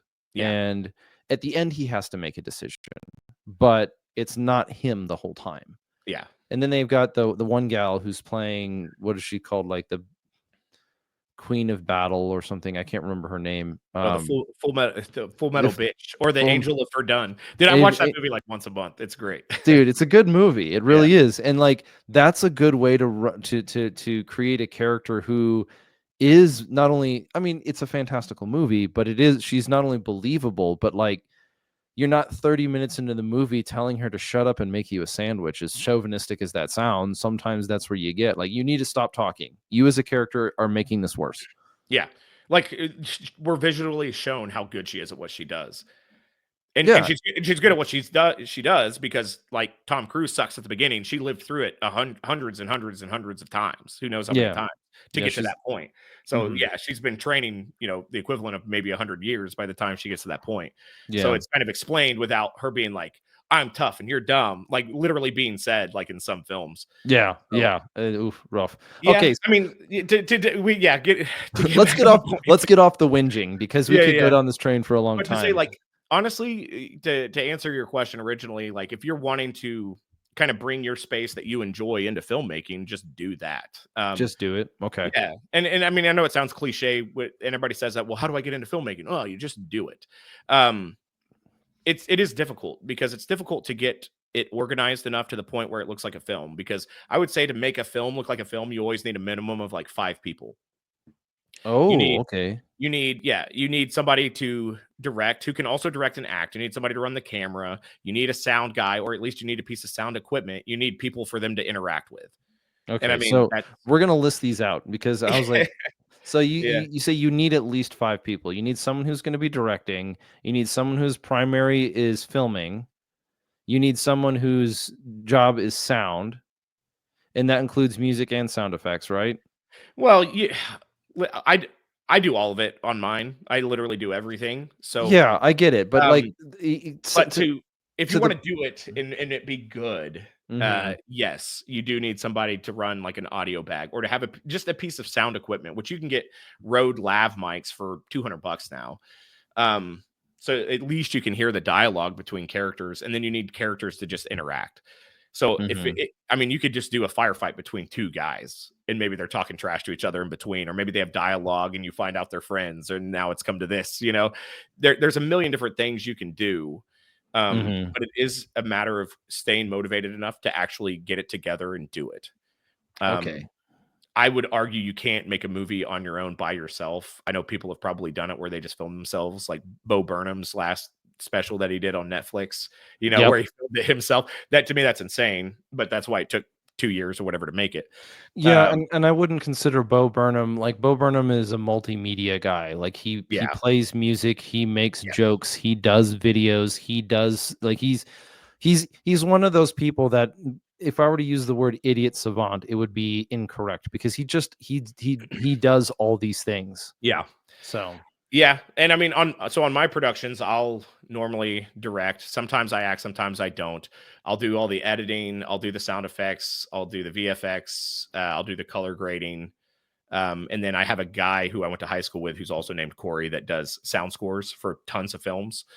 So I just call him up and he does it for me for a flat rate, but which I won't give away because he would probably charge everybody else way more. Um, ah, but it's just a matter of coming up with an idea and executing it. And you'd be surprised how many people cannot do that. It's not. It's It's I get it though, and it's not that I would be surprised that so many people can't. It's kind of like there's a line from Ayn Rand's Atlas Shrugged where it's like it's so easy for me and so difficult for them. And there are times where I've been on both sides of that coin, oh yeah, where like I'm doing something that I'm good at. I've been doing it for a long time. I'm proficient in the skill set as well as teaching it or whatever. And you're seeing somebody else who just doesn't have the thing. And you're like, oh man, it's not that hard. Like how do you communicate someone to reload a rifle at the right time during a firefight? And it's like, well, you're either going to be reacting to something, which is the negative option, or you're going to be gaining an advantage over your opponent because they're going to run out and you're going to have at least a half mag. yeah. So you're trying to, you just, yeah. Okay. So I get it. So these three, you've got your director, and if someone is looking at directing and they're not thinking about the guy in the funny chair from Hollywood, what are the duties and what are the duties and things that a person who's interested in directing can do to get better at it? Um, Again, just do it. Practice it. The thing that I do that I think a lot of people do, because honestly, at this level, you're also going to be the writer. You're going to be Mhm. writing. You're going to be directing. You may even be acting. You may even be running the camera. I've done a lot where I've run the camera and I've been the director. Um, you need to find a location, right? The location Mhm. should always be the first thing when you're working at this level because you have to have a place to shoot. So is it going to be at your house? Do you have access to like a cool, like broken down airplane, or it's like the little cave things that you guys go and shoot out in Arizona or wherever? You know, Mhm. what do you have access to that's cool and unique that is visually pleasing to the eye? Now write a story as to how you ended up in that location or why you're there. Okay, this is going to Yeah. lead to a follow-on question. What are some things that you've learned about getting access to or finding unusual locations? You can only film so many times in an abandoned warehouse. You can only Yeah. film so many times in a cave, in a field, in a mountain. So what are some things that you've learned that are like, okay, I know what I want to film. I want to film this like a noir film. All right, I'm going to need urban brick this. What are some what are some things that you've learned about location scouting that you could pass on to somebody else? Yeah, for me, location scouting is easy because I've played airsoft at so many unique places that normally I can sneak access into just by using those relationships that I've built either with the owners or with the location owners, stuff like that. Like I said, like getting the location out at GTI, not hard. Does it cost a ton of money? Yes. So money's going to be your other thing, but don't limit yourself because you can't get a location. Okay. Otherwise, that's just going to be you creating barriers for yourself to not get started. You can always shoot in your house. You can always go find like a set of open woods to go film in. Normally you can find a cave or you can go climb up on a mountain somewhere for free and just film. Um, it gets exponentially more difficult whenever you are needing to shut down a road and you have to pull permits, or you want to shoot guns in public, or do what we did, which is run down the street with two AR-15s with my buddy Cole and Aaron and film them running. And that street wasn't necessarily closed. It should have been, but it wasn't. But we had a cop with us, so we made it work. But you get creative. Don't don't limit yourself by writing something not knowing whether or not you have a location to film it in. That's just kind of like my go-to rule. I always think of where I'm going to shoot first. Okay. So you start with like a location and kind of a scene, maybe a vibe, and then you build a story around that. Yes.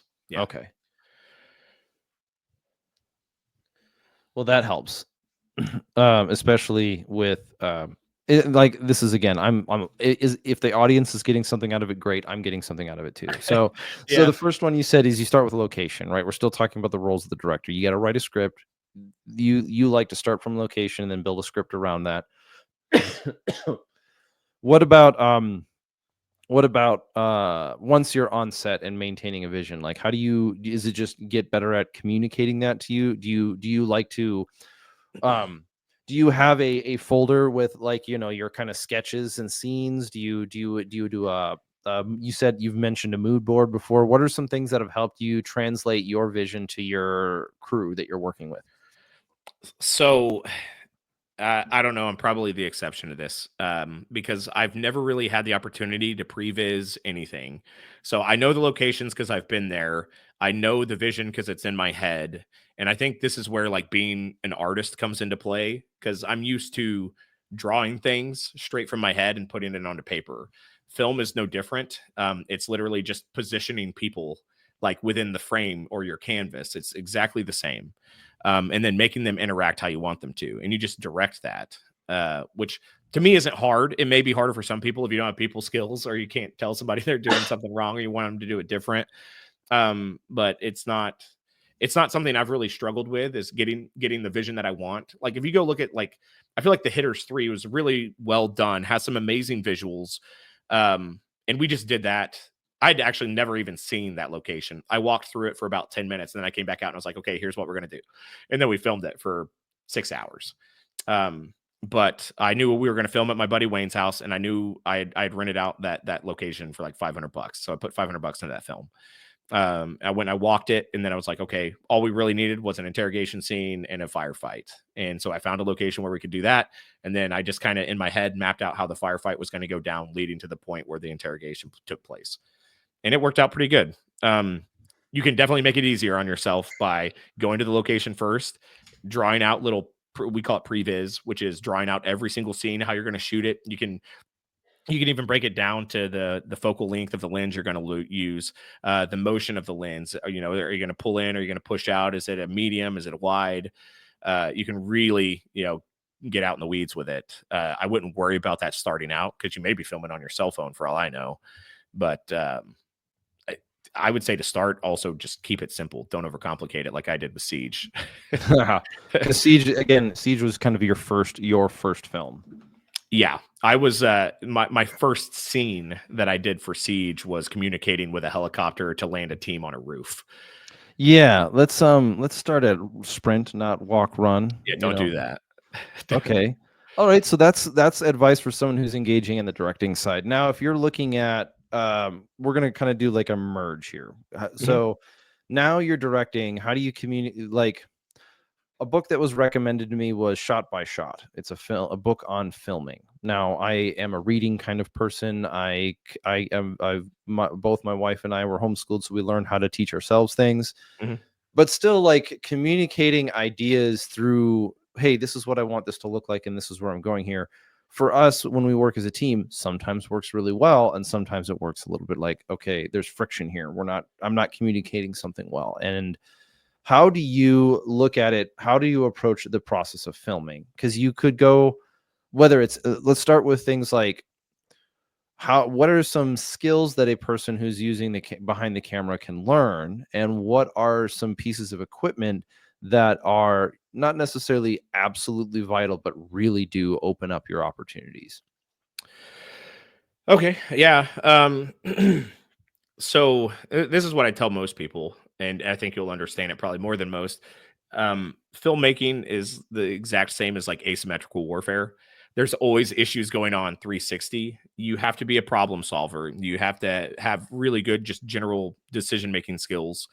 You have to be able to work on the fly. Those skills will go a long way in helping you because something will go wrong just about every scene and you need an immediate fix for it, or you need to come up with a workaround because you can't stop filming once you start. So learning to do that, knowing the jobs of everybody on set, which is also military doctrine. Know the job of the guy above you, the guy beneath you, because you may have to fill that role. And that just keeps the production alive, same way as it would keep your team alive in combat.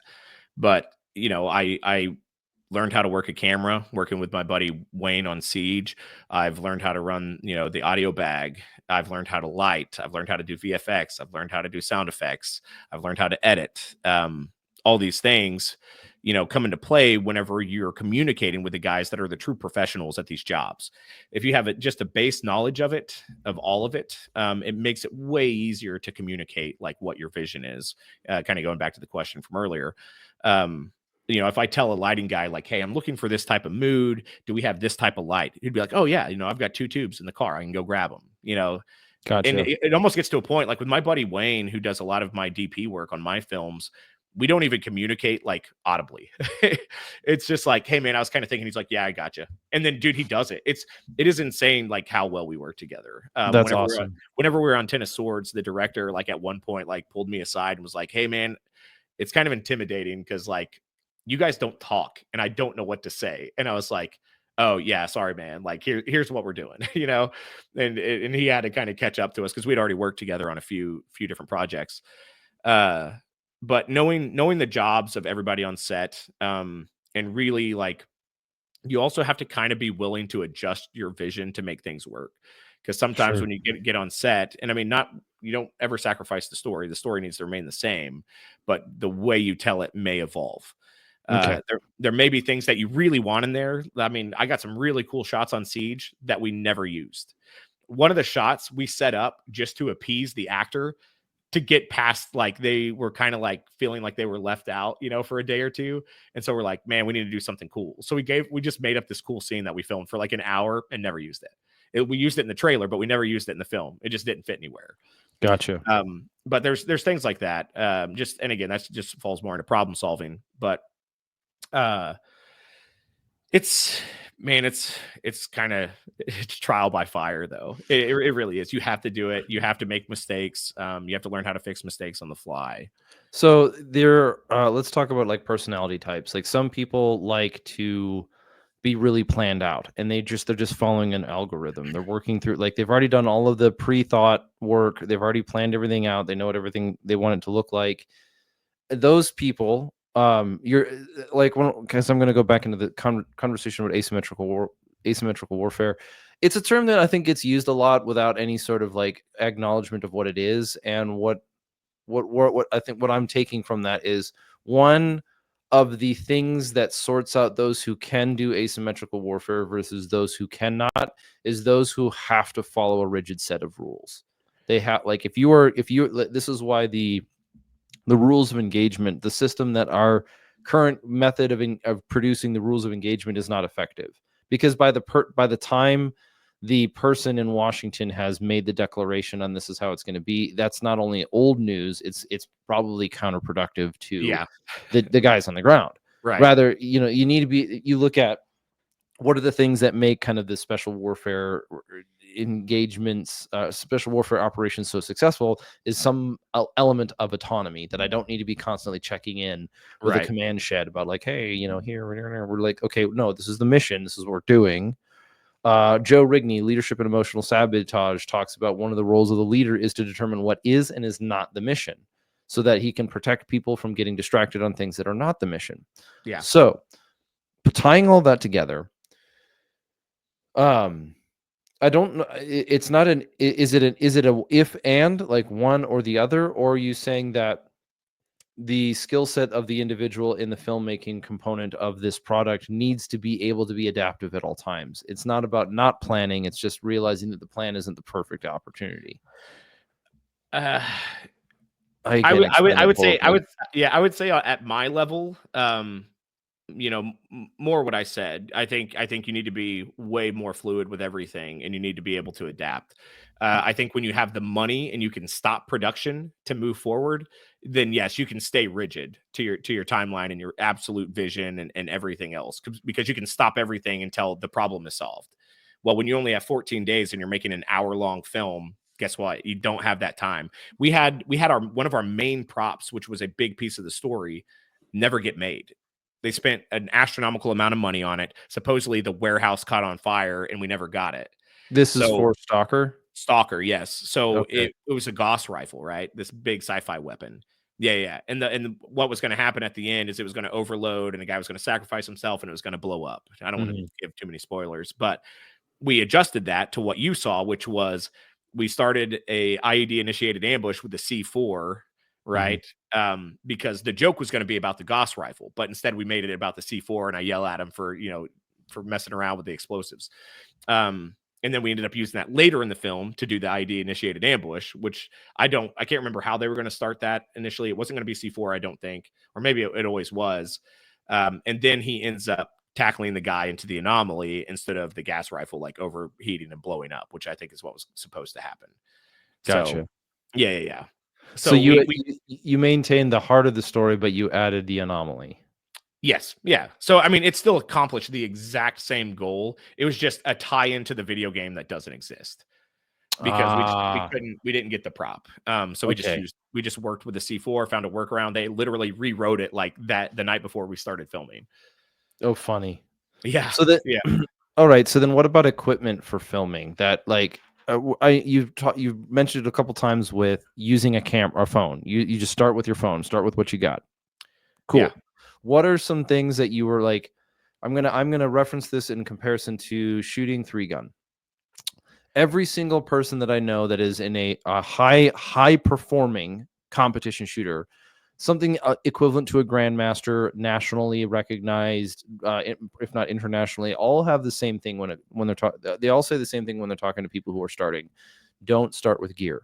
Go to a match.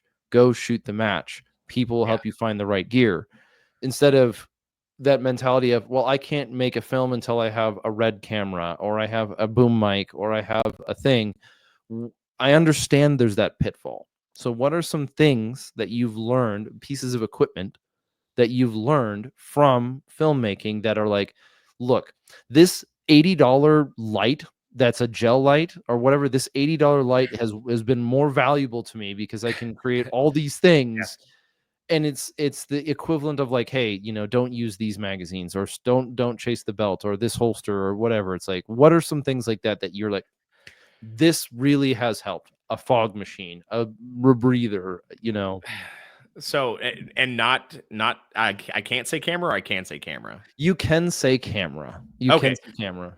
What is going to elevate you the most is getting an actual camera, like a good camera. And there's a wide variety of ranges. It just depends on what you want to get out of it. For me, I started with a Sony A7 III, which is primarily a photography camera, but it shoots 4K, I think up to like 60 frames a second. And I actually just shot a wedding with it because I blew up my FX3 the day before. I plugged it into the wrong power source, but we're not going to talk about that.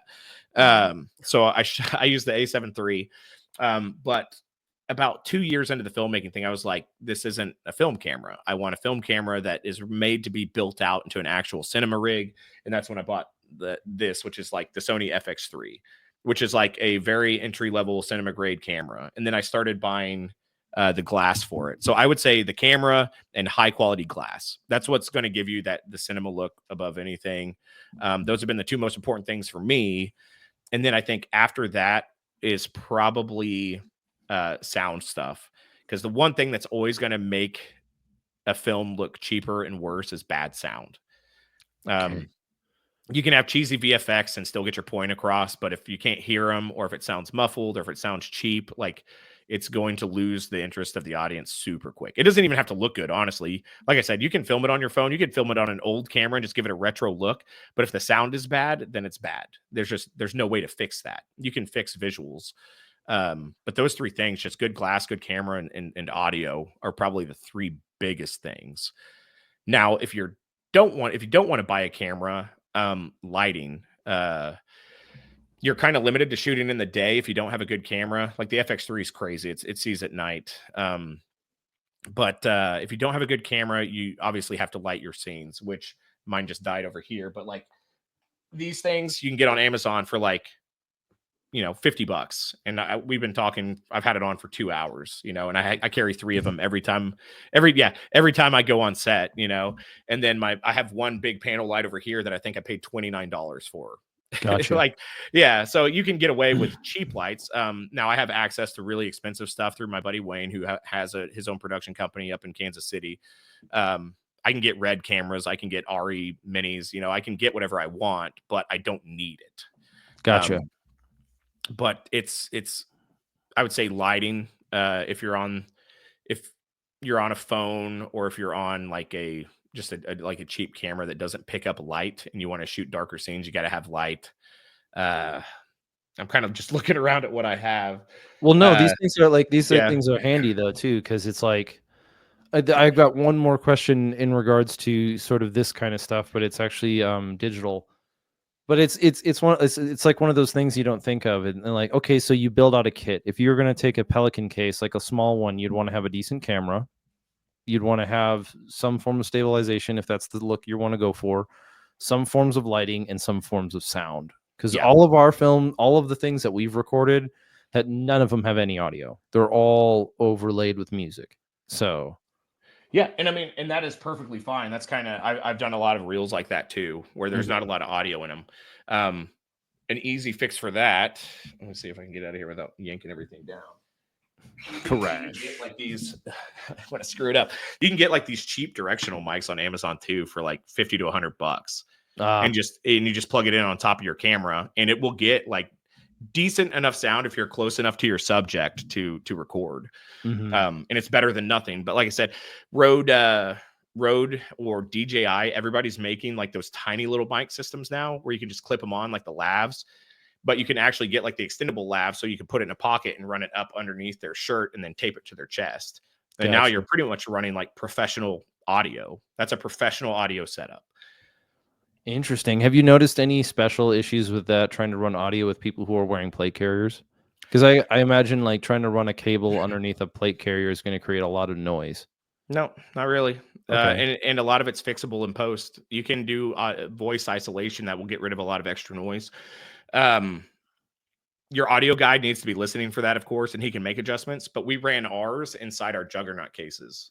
There you go. So the blue Juggernaut cases that we had on the set of STALKER, that's where our lav mics were. So they ran up and around, and you can get away with wires being on the exterior of a plate carrier because you also have your PTTs and all your other crap, running around.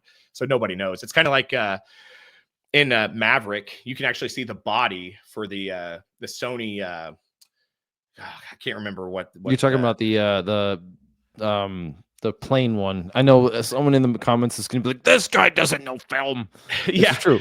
But we're it's talking Maverick. about like It's the new one where they're in the planes. Yeah, Yep. you can actually see the body for the camera back behind them, and then they would run a cable that connects to the lens that's recording back to the body, and you can actually see the cables running alongside too. But nobody thinks about it because it looks like it belongs in an airplane. Yeah. So they didn't even Top Gun Maverick. There you go. Yeah, so they didn't even have to hide it. But yeah, they use Sony cameras for that too. Nice.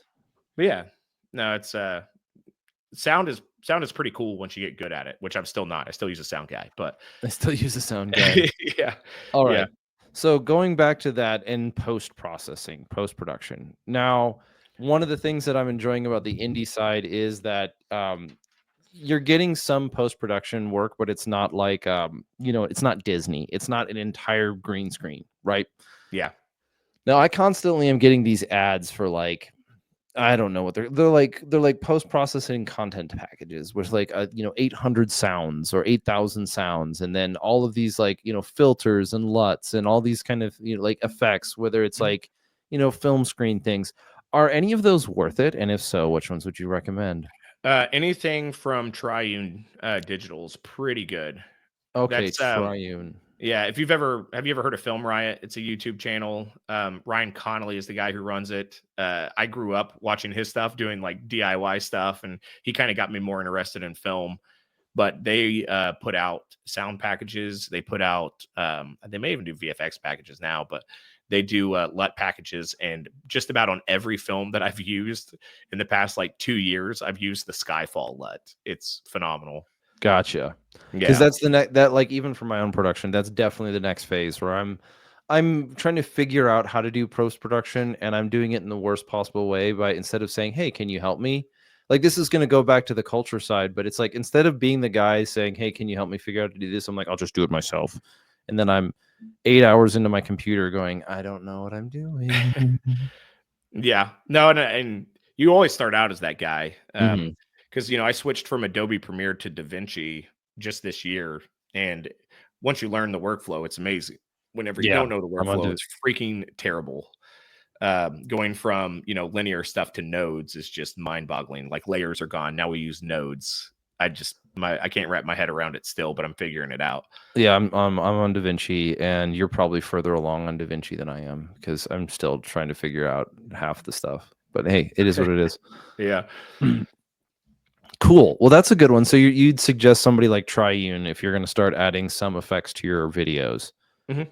And I mean, they can range. It's going to be artistic development for everybody of their own choice, and I think that's kind of cool. All right. So we've gone kind of from we've really addressed a lot of this stuff when it comes to filmmaking, and I know that it can be a topic for some people that seems really broad, but also for others it's like, oh, I just needed that one sound bite. There's plenty of I've listened to plenty as like a guy with a background in philosophy. I've listened to plenty of people like Jordan Peterson or others, or read plenty of books where like one page made the book worth it.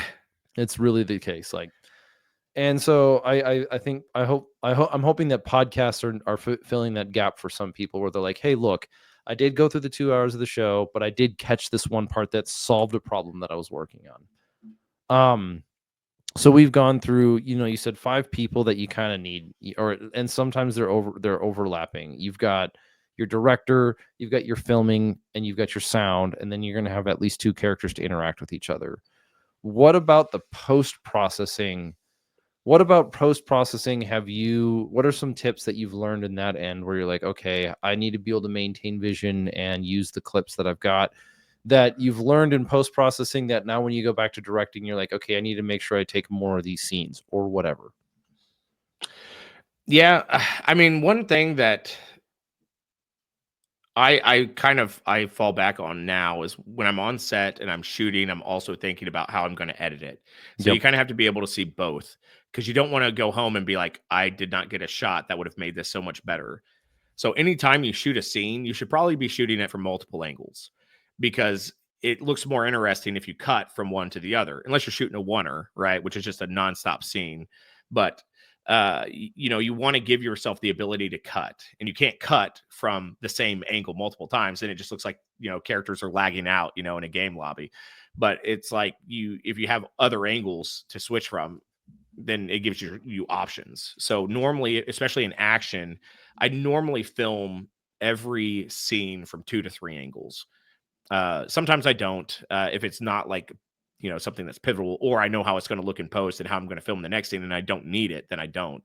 But like, I did my first hand-to-hand scene and we filmed that, like everything from like 3 different angles, 3 different times, which, you get pretty sore after doing that for a while. But being able to see the entire process in your head as you're producing the pieces of it is super important, and it's a skill that I've gotten better at, and I'm still learning, because there are still times where I'm like, I should have got that. That would have been dope, but I didn't. But it doesn't happen as much as it used to. Seige was definitely one where I feel like I missed half the scenes I wanted to shoot because we ran out of time. Yeah.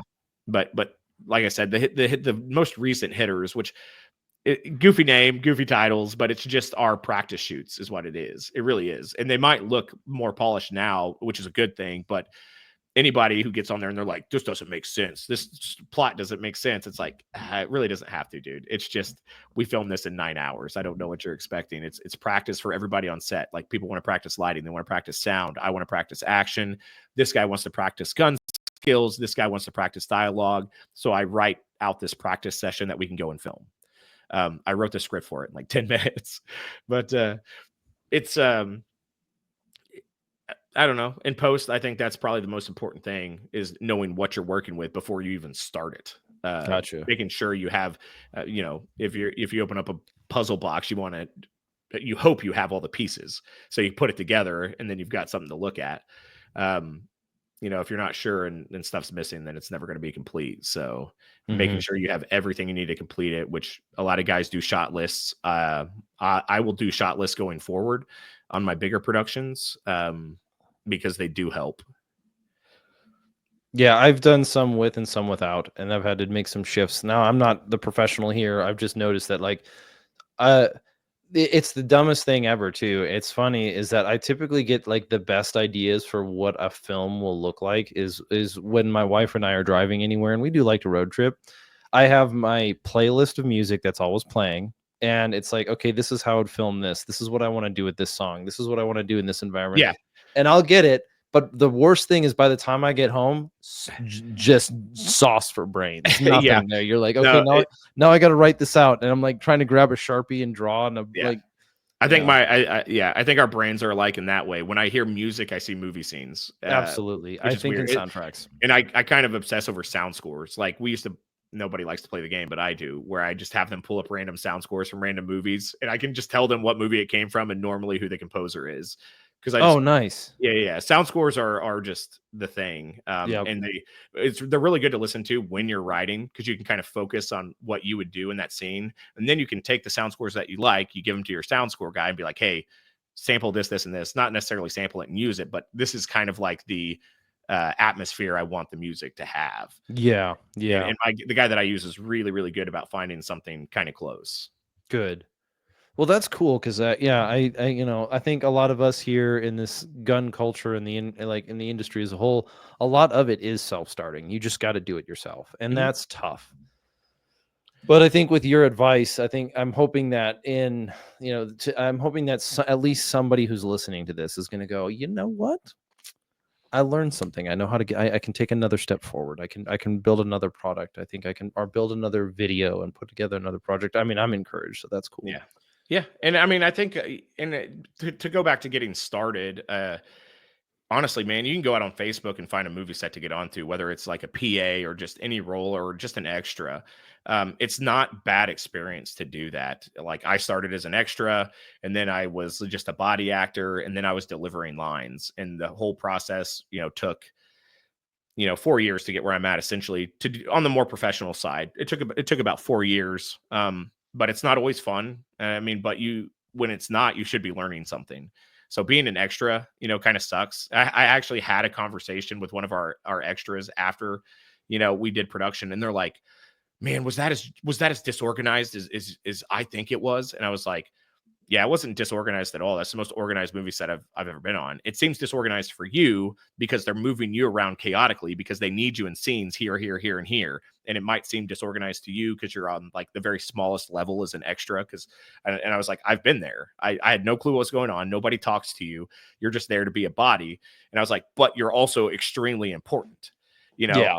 whenever you look at a painting, there are angles, in that painting that point your eye towards what you're supposed to be focusing on. And if we just filmed on a white screen, it wouldn't work. There have to be things that are interesting that point us towards what the story is doing and where it's moving. And as I explained it to her, like she's like, "Oh, okay, well, when you put it like that, it makes sense." And I was like, yeah, I was like, you have to be there.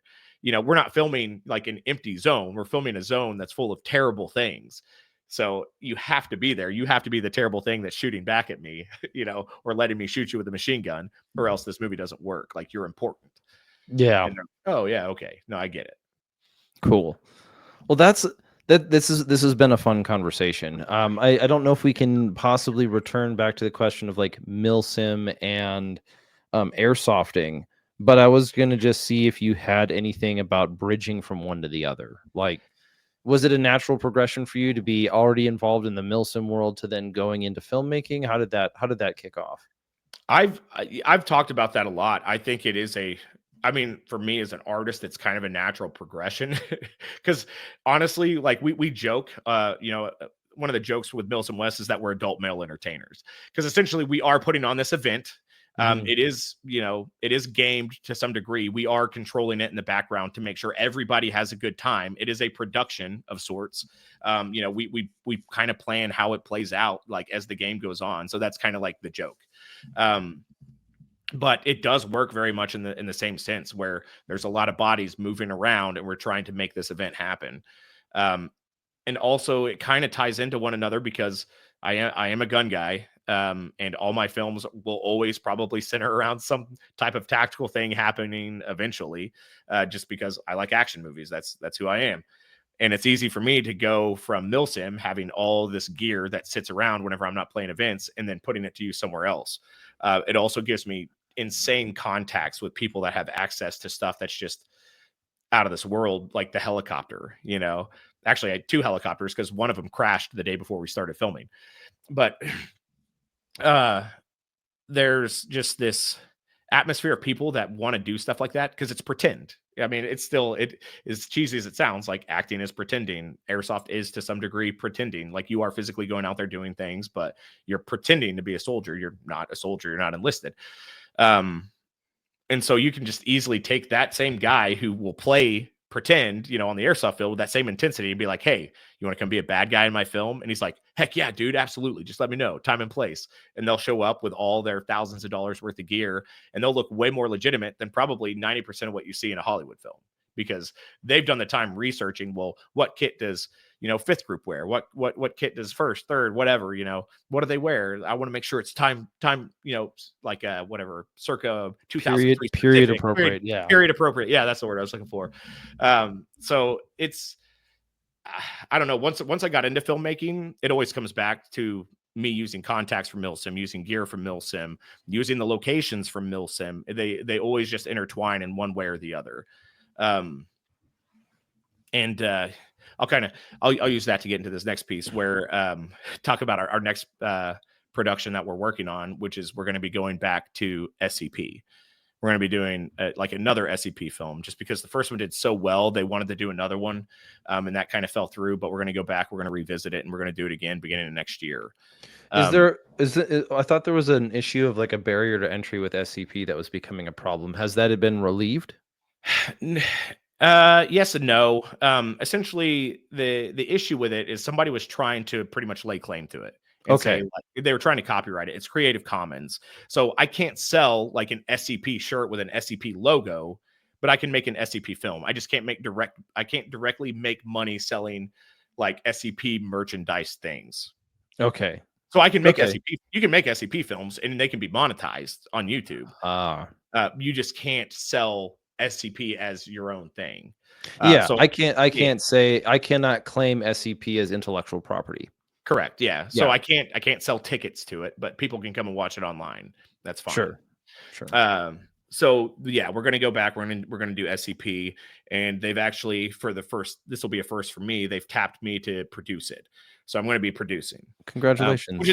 Which is cool. It's super exciting. And again, like I've kind of self-produced my own stuff. So being able to use those contacts again will be kind of cool to get them involved in a much bigger project instead of one of my little goofy ones. But it's going to be really, really cool. I've looked at the outline. The script is already underway. We've already tapped some cast and crew. I've already got the location, of course, which is, I'll let you know a little secret. It's actually another airsoft field, but it's super cool. It's actually here local in Oklahoma. But it's going to be dope. It's going to be really, really good. And we're actually using a lot of airsofters for the bodies too. Nice. So yeah. Not for the actors, but for the bad guys. So it's going to be cool. My goal is to make it better than STALKER, and to make it just go off without a hitch. And if I can do that, then I can tell people I'm an actual producer. So we'll see. Love it, dude. Carry on. Crush it. I'm really excited about it. Like I still want to direct. Like directing is what I'm most passionate about. Acting is like second, but producing is a close third, because just the whole dynamic of getting all these pieces together to make art is still fun. Yeah, I mean, I for what little I've done, it's nice when you see a project come together, where it's like, whether it's putting on an event and it's like, okay, I have to do date, time, location, food, resources, people, objective, mission statement, yada yada yada. Yeah. But when it's done, you're like, okay, I did it. I'm done. Yeah. I think that's good. I think that's post production starts. Yeah, I just don't do that. I just have terabytes of data on hard drives. That's just never going to see the light of day. Yeah, I get it, dude. I've been there.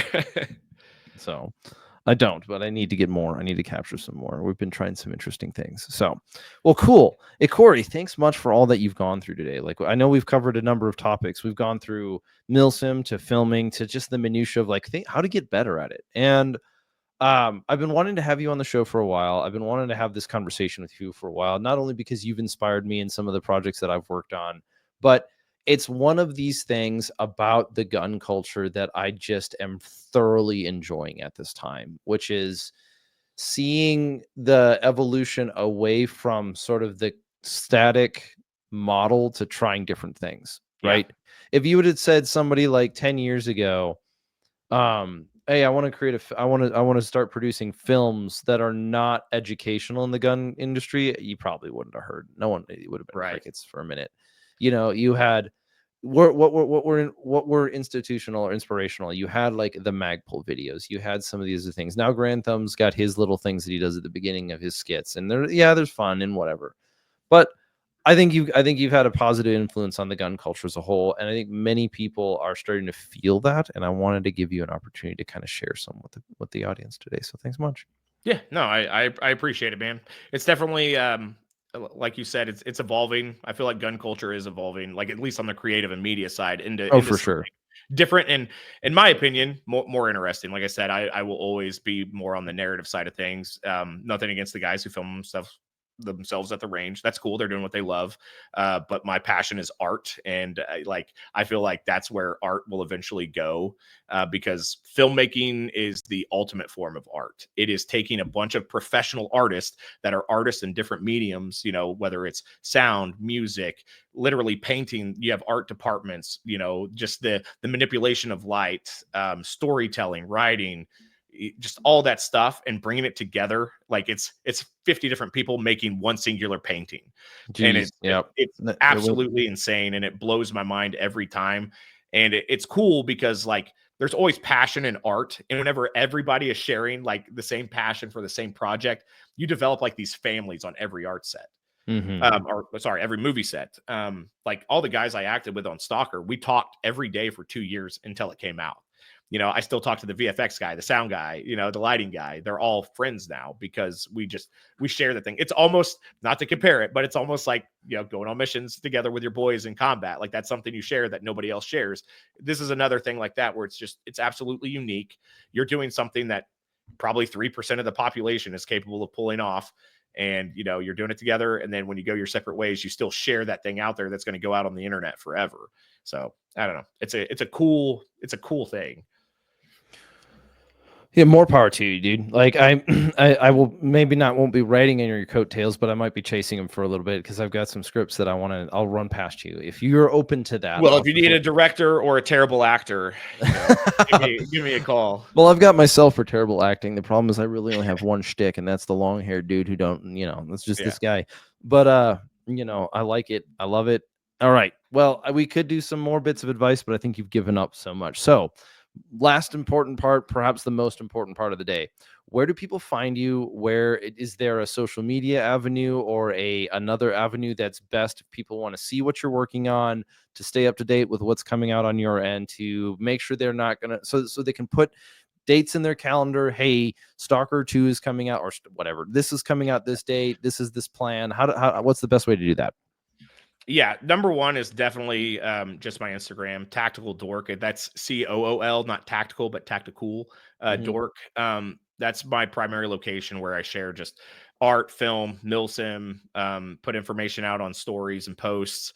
I do have a YouTube. It stays pretty inactive. I post maybe 2-3 things a year, but it's also Tactical Dork on YouTube.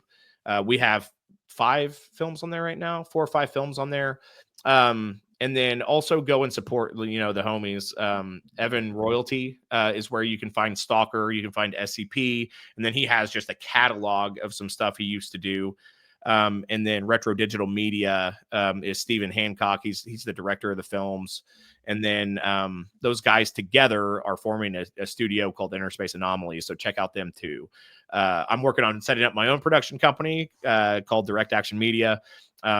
I got the LLC like a day ago, so don't go looking for anything from that because it technically doesn't exist. But Tactical Dork, that's where you'll find all my stuff. Awesome. Okay, so you've mentioned a number of films as well. Where do they where are they gonna, or where am I gonna find your hitter stuff? Hitter 1, 2, and 3. On the YouTube channel. Okay, Yeah. that's gonna be on your YouTube channel. Yeah, And Siege, then and then the Three Hitters films are on there. And just be sure to keep in mind, would be the equivalent of you like not having an idea, grabbing your phone, going out and practicing with your friends. that's And what that's it's what it's for, supposed though. to be. That's what it's Yeah. supposed to be. So you can make fun of it. You're not going to hurt my feelings because trust me, I've made fun of it plenty. So Yep. And then Evan Royalty on YouTube is where you're gonna find the SCP stuff yes, and yep, Stalker. And yep. then Retro Digital Media is the media production company that you're seeing, that you said That's Stephen Hancock. So that's Stephen yep, Hancock. Yep. yep. And then Interspace Anomalies is them two together. All right. Well, there you Yeah. go. That's good. Yep. All right. I'll put the links in the description below in case anyone's listening and you're like, "Hey, where did those go?" We're going to have them all listed so that you know where to find the work that Cory's been a part of and that he's working on now. So, thanks so much, dude. Hey, I Because yeah, appreciate it. staying up with the guys, figuring out what it is. We've talked about some stuff in the past. Hopefully we can make it come to fruition, but I am looking forward to the next time we get to run into each other face to face, whether it's something like SHOT Show or anything else. But Yeah, let's make it absolutely. happen. Yeah, sounds good, dude. Cool. Well, this has been the Redacted Culture Cast. We've had today's guest, Cory Haynes. Now I sound like I'm a little too official to be real, but thanks for listening through us jabber on about filmmaking and MilSim and all these things that I think are helping inspire people through the slump that is, American loneliness. So, Cory, thanks so much for being on. For those who are still listening, you know how to support the show. You can either follow us, follow us on Instagram or whatever. Check out our shop at redactedllc.com, or if you just want to support us directly, you can go over to redactedculture.locals.com and support us there. I'm trying to get more newsletters out. I'm trying to get you more information on what we're working on now. It's the holidays. Burnout is real. Stay up to tune. We'll make it happen. We're looking forward to it. So, that being the case, go forth and conquer.